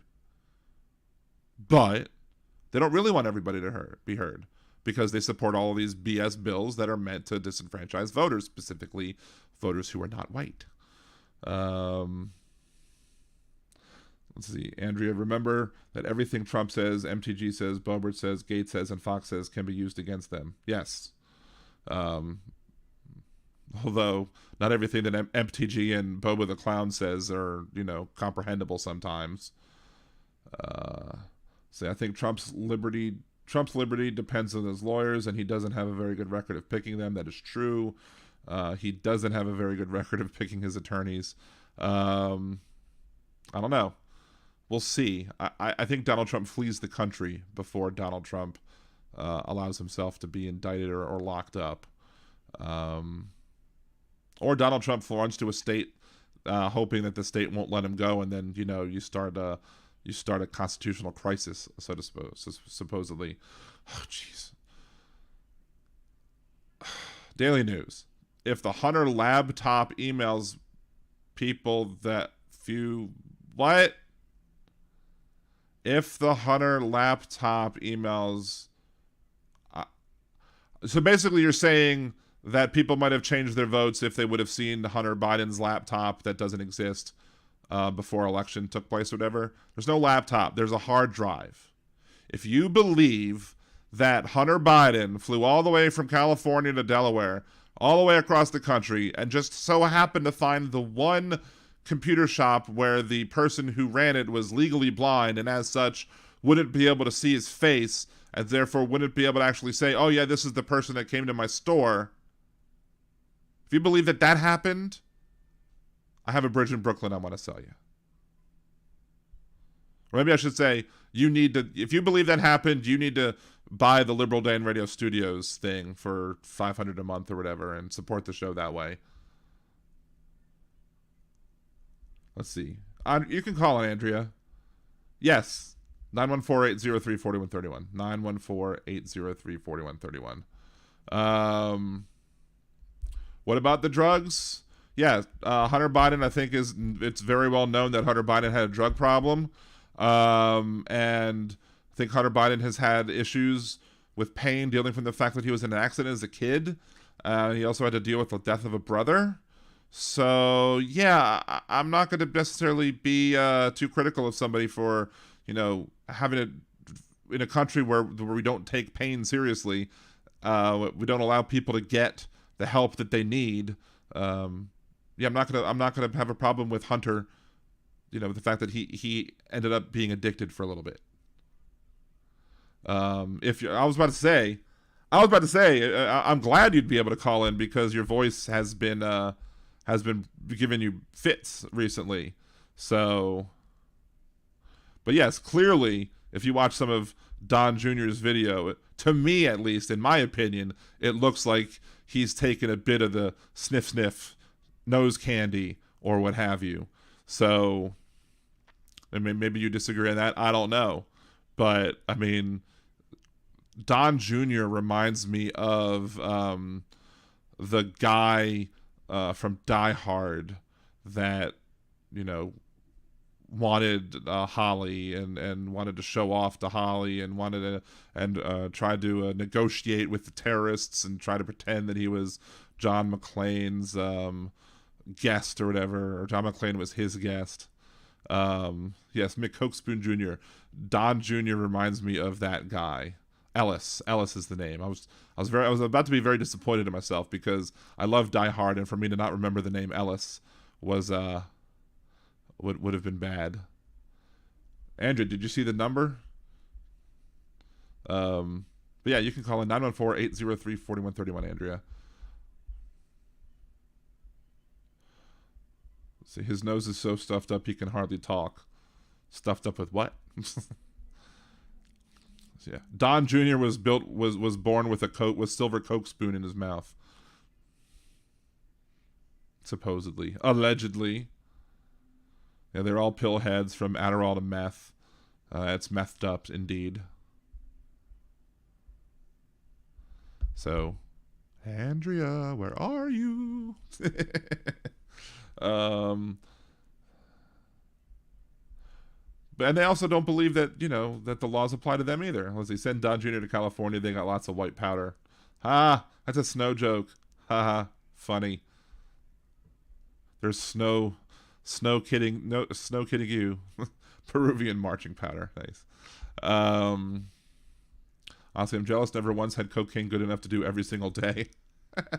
So you have taken cocaine, huh? Seriously, I think this should be Andrea. How are you today? Hey everybody. Well, your voice sounds good, at least for the moment, so I'm glad to hear you. For the moment. I don't know how long it'll last. Well, the main thing is everybody needs to watch for tomorrow. Tomorrow's a big day. Letitia James. There's going to be indictments on Donald Trump. We need to watch this because he is a flight risk. Absolutely. And what I think is going to happen and what I've heard is going to happen is there's going to be what's called a blanket indictment. What they do is they don't let anybody know when it's going to be served, when they're going to do it. Serve him so he doesn't run. And that's the hopeful thing. Right. And then to let the public know. But from what I'm hearing, there are going to be indictments tomorrow from Letitia James. See, I'm wondering. I think what Garland is doing. Go ahead. I think what Garland's doing, and I think what Jack Smith is doing is they're waiting for these states to get all their stuff out of the way, and then they're going to lower the boom. Because, pardon the pun, Fed trumps state. Right. That's why a lot of times you'll see. They're waiting for all. A lot of times you'll see, like in these cases where like the cops murder the people, and what's his face that killed George Floyd, Darren, whatever. I think it's Darren. Anyway, The federal government waited to bring their charges until the state concluded with their stuff. So I don't know if the federal government should wait till the states conclude these trials, but at least let this. I can see letting all the states get all their ducks in a row before filing your own charges as well. But yeah, the federal charges are definitely gonna be superior, I guess, to the state ones. But I mean, if I'm on a state charge, I'm just wondering if New York comes and charges Trump with something, and Trump's in Florida, could Florida say no, you can't come collect him? Are they going to prevent? I would think that they would have to go through the steps, and the problem is it's a different state, so they can extradite Trump from Florida to New York. Right, but I think you would need Florida to agree for the extradition, and I don't know if the federal government could technically get involved. Yeah. Eventually, I think the Supreme Court might get involved if it's a issue of a disagreement between the states, but you probably have to again follow all of the steps to get it up there. And I'm wondering if right, exactly. I'm wondering if that would be an interesting.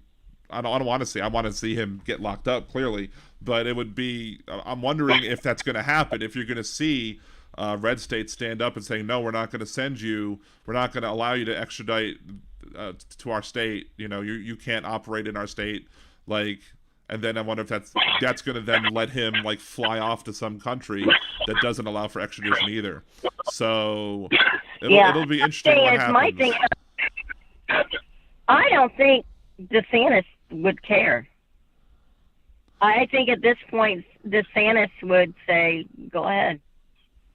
DeSantis wants this presidency. He wants this. Not for anything else. He doesn't care about anybody else. It's for his own benefit. Well, sure. So there's no love lost between DeSantis and Trump. Right, but DeSantis has to walk the tightrope of what do I do in order to make myself stand out from Trump without alienating too many of Trump's base. Because if DeSantis were to be like, yeah, sure, we'll send you Trump, I'm sure the Trump base in Florida would immediately rebel, and he would never be able to get elected in Florida again. So he has to walk this tightrope of, I want to do everything that's going to please all of Trump's voters without, but not making it seem like I want to, also get Trump out of the way. He would love Trump out of the way, but oh heck yeah. But he can't do it in a way that's so obvious that it's going to piss off his supporters. Daily News asks, why do you want President? Go ahead, Andrea. Go ahead. I think at this point, DeSantis has a lot of base here. In Florida, he does. Yeah, you can talk to Ken too. It's ridiculous. The base that DeSantis has is insane here.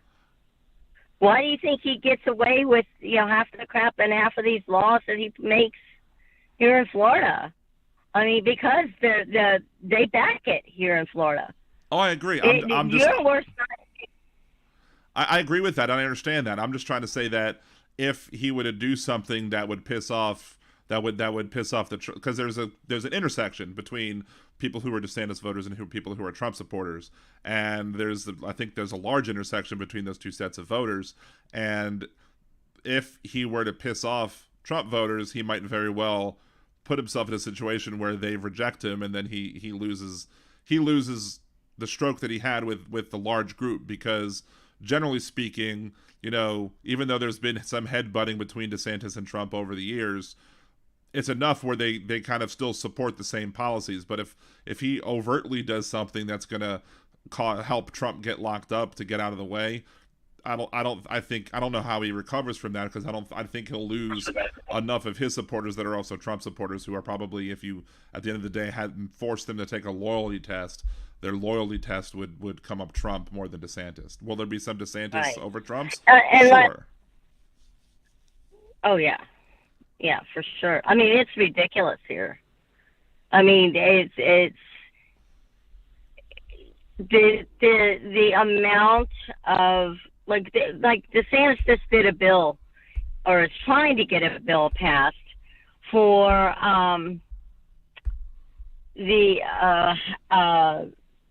not being able to blog and say his name and all of that in the blog. Right. And the people here support that fiercely. It is ridiculous. Oh yeah. And it's kind of like what we went through with New York. People knew in New York what Trump was like, and they didn't tell the world. Right. You know, so it's the same thing with Floridians with DeSantis. He's making these frivolous, stupid laws. Right, and well, the problem in New York is New York is a blue is, state.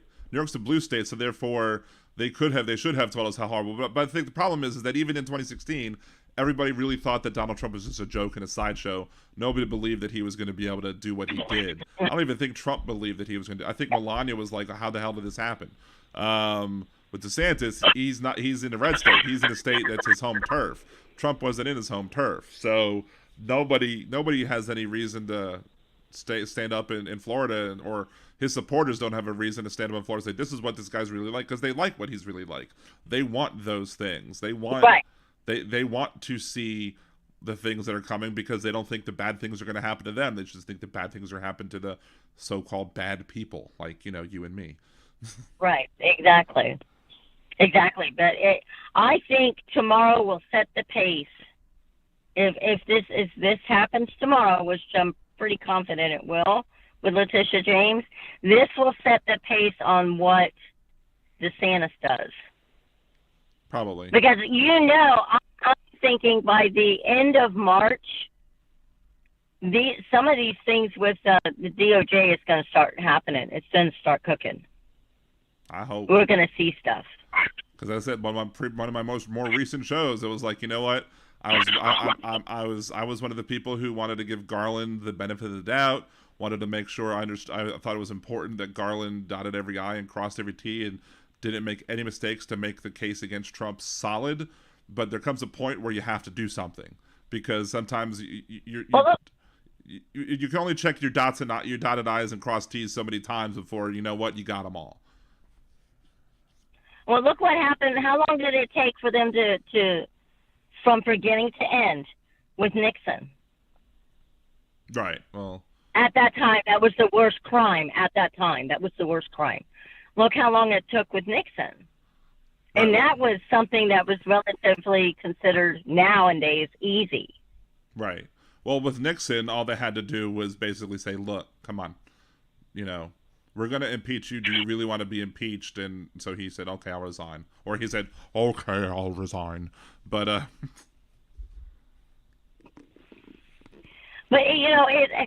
think there's just so much that they're against Trump. And, yes, it's good that they got the Trump organization. That's a start. But there's just so much the federal government has against him. Right. I would rather dot their I's, cross their T's, make sure they have a solid case, because they have one chance to do this. And remember, this has never happened before in history. Right. And people forget that. People forget. We've never had anything. We've never seen anything like this in our lifetime. And you want to do this right the first time. And you want to set a precedent at the same time so it can never happen again. Right. And people are anxious, and I get it, and we want that. But do it the right way the first time, because you don't get any second chances after this. Exactly. Well, let's see. West does make a good point. He says if he flees rather than fights, it's all over for him. That's true, and I don't know if Donald Trump has it within his ego to be able to admit that he lost. Like, I think he might just sit there and fight and thinking that he's in the right, and then ended up and let his pride be his downfall, because he'll be too proud to admit that he did anything wrong, but still then get caught up in it and go to jail, go to prison. But I don't know, maybe he finds some good legal representation that basically says, look, it's over for you, dude, you need to run, and then he goes and he runs. So yeah, and that's the biggest fear, is he's going to run. Right. And that's why I think it's, what Jack Smith and Garland are waiting for, these lower states, because these lower states can take that passport. They can take it. Well, they have to get it.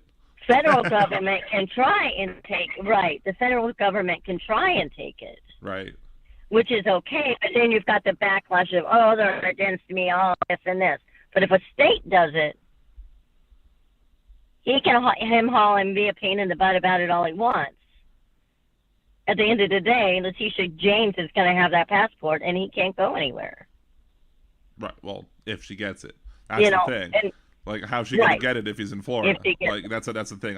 That's what I'm wondering, how that all plays out. But I hope you're right. I hope those indictments do drop tomorrow, and I hope we then get to see how the legal wrangling will then unfold, to see whether or not Donald Trump goes to fight it, decides to stay and fight extradition to the other state, if he gets in contempt. All that fun stuff is going to play out, and hopefully, I mean, it'll be great for people who like to pontificate and discuss politics, but at the end of the day, hopefully it all leads to something with a good final result. Yeah, exactly. And once those indictments start coming from the feds, people need to be aware of the maggots and these other crazy groups out there, that we need to expect that they're going to start stuff. Oh, I'm sure they will. At the same time.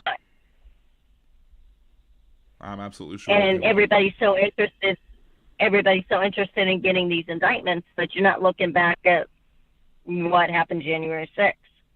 Right. Oh, you get these crazies out there. Just a message to Daily News. I did see the message before Aaron deleted it, rightly so. It doesn't matter if there's no evidence that they're lovers. It wouldn't matter if they were or not. So why are you trying to use that? Don't use homosexuality as an insult. Period. Anyway, so back to the topic of Trump and impending indictments. But yeah, I hope you're right. I hope we see that start to happen, because hopefully the chips start to fall and all the other sayings, euphemisms, or whatever, play on words, whatever word I'm missing or not saying that I want to remember, but I can't remember. Hopefully that all starts to come down, and we get to start seeing some good action here, and hopefully the country can be protected from a criminal, because exactly. But I mean, technically, I don't know what there would be to stop him from running from prison either. Like, I don't know what would stop him from running from prison. He could run from prison, probably. There's enough poorly educated people that he loves that he might even be able to win from prison. You never know with how stupid people are these days. So exactly. And that, and people need to start listening to Michael Cohen. Because he said a few things that made you go, that may be a possibility. Right. About things that Trump can do and has done, that, and and some of the stuff that he's talked about, you just go, wow, I didn't think that could even be possible. And then you think back and go, yeah, okay, it's Trump. Anything's possible at that point. Right. And I get that, I talked to Benny, and she gets so aggravated and so mad and so ticked off. And I get it. But we can't let that anger fester to the point of where this goes wrong and we don't get what we want legally. Right. And we don't get what we want and get a precedent started, so we can never, ever have this happen again. Yeah, we need to change the rules, too. We need to... I think it's weird, because one of the previous episodes of my show, I was like, the Liberal Dan Radio multiverse is what I called it, because of what would happen. It was like, what might have happened in the Liberal Dan Radio multiverse had X, Y, or Z happened. But one of the things was that I used to really, I swear, I was convinced that at some point I learned that if you were a felon, you could not be president. And it's no such thing. You can be a president and have been convicted of a felony. And I had no idea that. Seriously? And I had no idea. But it's like I used to believe that it was true that you could not be a president and a felon, but it's not. So I'm thinking that one day I switched universes and I came from one where that was true to move to one that was false. But like that's one thing that should potentially be there. You can't be a president if you're a felon. You know, I thought I'm along the lines you are. Yeah. I always thought that was true. Yeah, it's probably one of the worst known things politically. Maybe almost as bad as what impeached means, because Trump was impeached twice. People think impeached means removed, not just not indicted. So wow, that amazes me. I think that's because we grew up being taught that. Yeah, well, I mean, we have a bad system of civics in our country. I think I'm my history teacher from high school that taught me. Taught civics, Mr. Percy, oddly enough. He was a great teacher, but he did a very good job explaining a lot of things civics wise that I think a lot of people today are missing. A lot of people as they've grown up are missing because we don't do a good enough job teaching some of these important issues. So yeah, I agree with that. I mean, I see it in my grandchildren. I see what they're learning, and it's like, wow. Right. Like my granddaughter the other day, I was talking to her about, what's going on in the world, and we were talking about, all this stuff about the trans and in the gender and all of that stuff. And she says, we're not even allowed to talk about that in school. Right. You can get in trouble for talking about it in school. I'm like, that is insane to me. And how old is your grandchild? She's 15. Oh, wow. Like, you think a 15-year-old could handle that sort of thing. Like, I understand, you wouldn't necessarily want to get involved into deep issues of gender equality in kindergarten, but, like, in high school, you should be able to handle intelligent conversations about these things. But, of course, don't say gay. But the way that these laws are worded, how do you teach anything? Because any story is going to have any characters that are married. That's a discussion. If a man and a woman are married, that's a conversation that's discussing their gender or their sexual orientation. So how could they talk about anything? But of course, they're not going to interpret it that way. But well, that's part of the sadness. I mean, you should see the emails I get of this week we're banning this many books. Right. And every week I get an email. I kid you not, every week I get an email saying that the school system has taken these books out of school and they will determine whether or not these were appropriate. Right. And the people that want to ban books are never on the right side of history. So, oh, hey, Benny Loco. I see you in the chat. Thank you for joining us. Benny Loco says, you have no idea the rage that has been thrown into my peaceful life because of that orange POS. No idea. But you have listened to me rant, and for that you get kudos, Andrea. So you get kudos. I told you that she's not the only one that I see that in the chat. That are just truly just out. It just, first of all, it blows their mind. Second of all, it enrages them. And I get it. Believe me, I get it. I get frustrated. I get frustrated with these dumbasses that just spout at the mouth. But then, I like today in the chat, I told everybody in the chat today, in house chat, I said, you guys, everything they're saying, it's going to be used against them. Right. Let them open their mouths. Right. Let them be the actors because it's going to bite them. Give them enough rope to hang themselves. And people say, oh, well, they're in Congress. Yeah, and most of them caused the January 6th insurrection. Right. There's text messages out there. You don't think that the government hasn't looked at that crap? Oh, absolutely. But yeah, I mean... Well, I forgot what I was going to say. They're deluded. I mean, they're deluded if they think that just because they're in Congress, they can't get booted out of Congress. Right. Well, they think that they're going to be protected because I guess they know, or I guess like that's why Gates and Bobo the Clown and others could, were fighting McCarthy so long and appeasing his degradation kink, which is because they knew that if they could do what they wanted to do, because if they didn't, the Republicans, if McCarthy didn't do what they wanted him to do, that they would piss off enough of the Republican base who support those clowns that that makes winning the next time untenable. So it's like you're giving these little children Uzis and bazookas and all sorts of other various implements of destruction and saying have fun. Yep. And what gets me is there's older conservative, genuinely conservative GOP. And what galls me and blows my mind is they're not standing up for what they know is right. Right. Because they've been in there the longest. And they keep their mouth shut.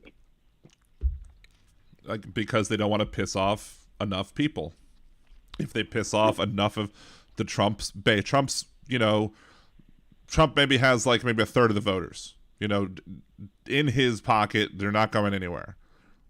Unless I don't know what Donald Trump could do to make his supporters just run away from him, because they'll make excuses for the things that he does if they normally would disagree with them. But like, if you make them enough of them angry by doing something like speaking ill of their Führer, they're going to go away, and then you're not going to win re-election, because that's the most important thing to most politicians is getting that next term, getting reelected. That's all they care about.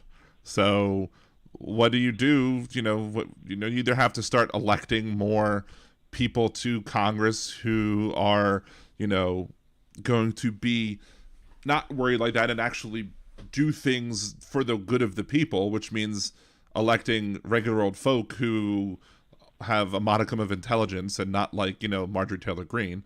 Because otherwise you're not going to get those altruistic people in Congress, and you're going to continue to get people who are only going to do things that will enable them to get reelected again. So. Yep. And like I said, I was a Republican, mm-hmm. And back then, I mean, I was like a Liz Cheney. I could see stuff going on, but you didn't want to believe it that was going on. Right. You know what I mean? Because that's what she's thinking. She's like, I've been a Republican all this time. I see the crazy stuff they're doing. Right. But she stays because she really believes in the party, not the people. She believes in the party itself. Whereas I was like, no, I'm done. I see the crazy. I'm done. And that's when I switched to Democrat. And what gets me is it's sad to see a party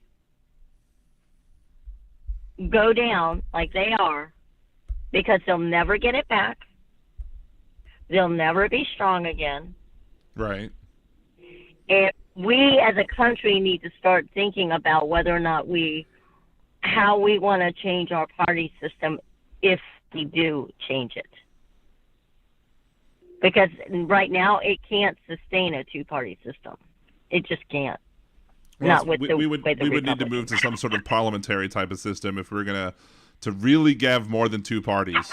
We would need to have some sort of parliamentary system, because some of the things and get rid of the electoral college, because some of the things in our system, as I was talking about last night when I was doing Nerdy Dan, when I was doing streaming, and I was talking a little bit about the electoral college, and we were just like, how I was trying to do the math on it, and I hadn't quite finished it yet, but how few congressmen would have to support Donald Trump in a brokered election or whatever, if you want. Not a brokered election. I don't think that's what they use for conventions. But in the electoral college, if nobody gets 270, the top 3 vote getters, the Congress picks between the top 3 vote getters, or the House of Representatives does, and each state has a vote. So California's vote is just as equal as Wyoming's. So let's say Trump gets Wyoming. Well, that's 1 vote there. And then how many other people does he need to get to vote for him? What's the minimum amount of people to vote for him, or he could get the majority of the 26 states worth of votes without, letting anybody else, trying to basically surpass everybody. How do you do it? And then what would he need to do? And it would just show how absolutely broken the Electoral College is, because that's the one thing is, like, let's say you have a third party. Let's say you run a third party as for president. And let's say that person manages to get some Electoral College votes. Like, Ross Perot got what, 20-30% of the vote of, popular vote, but he didn't get a single Electoral College vote. So a lot of people think that his being in the election just gave the election to Clinton. Otherwise, Bush might have won. But that's the thing, is that a lot of the times third-party candidates end up being spoilers and not serious candidates. Even though Ross Perot is probably the most famous, probably most successful third-party candidate in a very long time, he didn't get a single Electoral College vote, or he didn't earn one, at least. I think he might have gotten one from a faithless elector or something. But, either that happens, or they actually run smart and they get Electoral College votes. And if they do that and nobody gets 270, then the House picks it. And the way that it's set up for the House to do it, even though the House of Representatives is supposed to be the people's house, it's set up to give the small states more power, and more power than even the founders had intended. If you look at the difference between the smallest state and the largest state population-wise in the 1790s, I think Virginia might have been 11 times larger than Rhode Island, where California has 55 times the population of Wyoming. It's so much different. The founders, I don't think, could have even fathomed that. Then again, I don't necessarily think we should be looking back at the founders anyway, despite the love that certain people seem to have for them, simply because of the fact that they were highly flawed people, A, and B, I don't think that they could have thought about every single possibility that could happen, because I don't think they could have fathomed such things. I don't know if they could have fathomed the idea of a car. I don't think they could have fathomed the idea of the internet. I don't think, I think they might have said, well, hey, if you're in a situation where you can cross your district in an hour, and not like a day by horseback, but an hour by car, then maybe things would be different. Maybe they would have done things a little bit differently if in our situation, if they were starting a country now, they might be like, you know what, maybe we don't need congressional districts, maybe we could just do slates of candidates or something. But you can't know, because there's no time machines. Can't go back there and snag one of them and say, hey, what do you think about these things, and what are your interpretations? How are we interpreting your words wrongly? Which would be great to do, but hey. Right. Yeah, exactly. And the other thing is too, look how long the Constitution has lasted. Right. It's not perfect, but it's lasted. Right, but the problem is that at some point it can't be all that bad. Right, but at some point you're going to either there's going to have to be some changes, and either those changes are going to come from us having a constitutional convention and risking. The problem is, if you have a constitutional convention, you might be able to add things in, but you risk adding other things in, or getting the amendments passed to be able to change some of the issues, and that sometimes takes forever. And I don't think that, the Equal Rights Amendment, how long has that been on the table and no one's voted to pass it yet? It hasn't passed yet, and it should be. It's one of those things that you shouldn't need, but apparently we do, because otherwise, we can't be trusted to treat people nicely, kindly, and fairly, and what have you. So, and we can't even trust them not to redistrict. Right. Oh yeah. So, because DeSantis was, there was a consensus legislature, from as I understand it, legislature was like, hey, this will be the new congressional maps, and DeSantis was like, nope, I don't want these maps. These maps don't help me. And then he wrote the new maps that would just completely be ridiculous for the Republicans, and that's what he got because he basically controls the legislature because of the majority that he has in both of the Louisiana houses. I mean, you know that, but other people outside of Florida might not know that. So right, but exactly, and that's how he gets away with half the crap he does. Yeah. You know, and that's unique to Florida.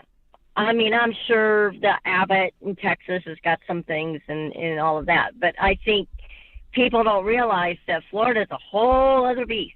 Oh yeah. When it comes to this, and because we don't have that protection or that rights included in our Constitution, it's up to the governor. Right. It's not up to the individual counties or cities or the governor in Florida. He can make and break a law. Right. And nobody bats an eye. Well, if that's why DeSantis is so dangerous. If the legislature is in such control, or under control by DeSantis, I mean, they could just, oh, I broke a law. Well, we're going to make it legal now. So, when that happens, the government's broken. So. Yeah. And that's why, I truly believe, people in Florida knew who Charlie Crist was. He was the governor for 2 terms. They knew what he was about. Right. Whether you were a GOP or Dem, you knew where he stood. Maybe he didn't agree with some things years ago, and now he agrees with them. Everybody can have a change of heart. Right. But when it came to the issues, Crist was always consistent, and he did a lot of good for Florida. It blows my mind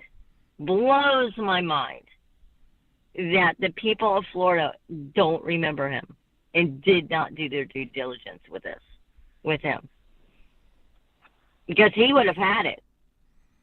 Well, that's just because Democrats bad, Republicans good to the poorly educated that Donald Trump loves so much. It is what it is. Yeah. Thank you, Donald. Anyway, anything else you want to add? Because I'm probably gonna end the show soon. No. Well, thank you again. Thank you for letting me call in. Oh, it's my pleasure. A voice.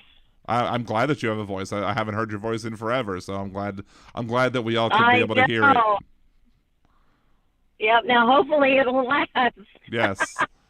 All right. Well, you have a good rest of your night. Appreciate you as always. All right. You too. Thank you. Bye. Bye, guys. All right. Let's see. That's weird that I had something like in my I have the chat open on my phone and on the screen, and on my phone I'm have it open under Nerdy Dan, and on the screen I have it under Liberal Dan, obviously.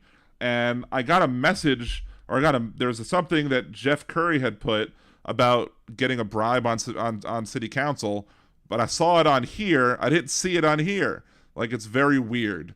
When I was running for city council, I actually had the mayor tried to tempt me. So, like, if you drop out of the race, and so I could say that, I got you to drop out of the race, I'll give you a job in government. And I was like, no, I'm not dropping out. I don't want to work for you. I don't like you. I didn't say that to his face, but I was like, no, I'm not going to work for you. And I should have recorded it because nobody believed that it was offered to me. And then, of course, the other person who was trying to fight the police chief at the time was also like trying to get me to drop out too, but he didn't offer me any sort of position in government or whatever. So I don't know where Daily News went. Let's see. There was something I did want to respond to as well, I thought, but I don't remember. All right, so just house cleaning stuff before we end the show. There is no live stream tomorrow on Twitch. I have a friend coming into town, and they're only going to be in town for one day, so I am taking a break tomorrow from doing live streaming. However, it is possible that I might go on before work Friday morning. It is possible that I might go on sometime Friday evening to do a live stream for that, simply because of the fact that there is a new season coming out of Fortnite, and so I gotta play the start of the season, right? Gotta start the season off, with a bang, so to speak. Gotta check the new things before anybody else does them and shows everybody else and shows how the game works or whatever, how the new things look in the game. Easy for me to say. So yeah, no Twitch tomorrow. Maybe 1 or 2 Twitch streams on Friday, maybe some more over the weekend as well to make up for it. Otherwise, I will be back. I'll definitely do it Tuesday, and then, of course, next Wednesday is a show as well. Again, the best way to get me to do more content, like try to get more stuff on there, like videos, maybe cutting up these videos into shorter things, maybe doing individual other videos as well. Get subscribed. Let's get us up to 1,000. That's my goal this year. Trying to get up to 1,000. Anyway, until next week, this is Dan Zimmerman for Liberal Dan Radio. Talk from the left. That's right.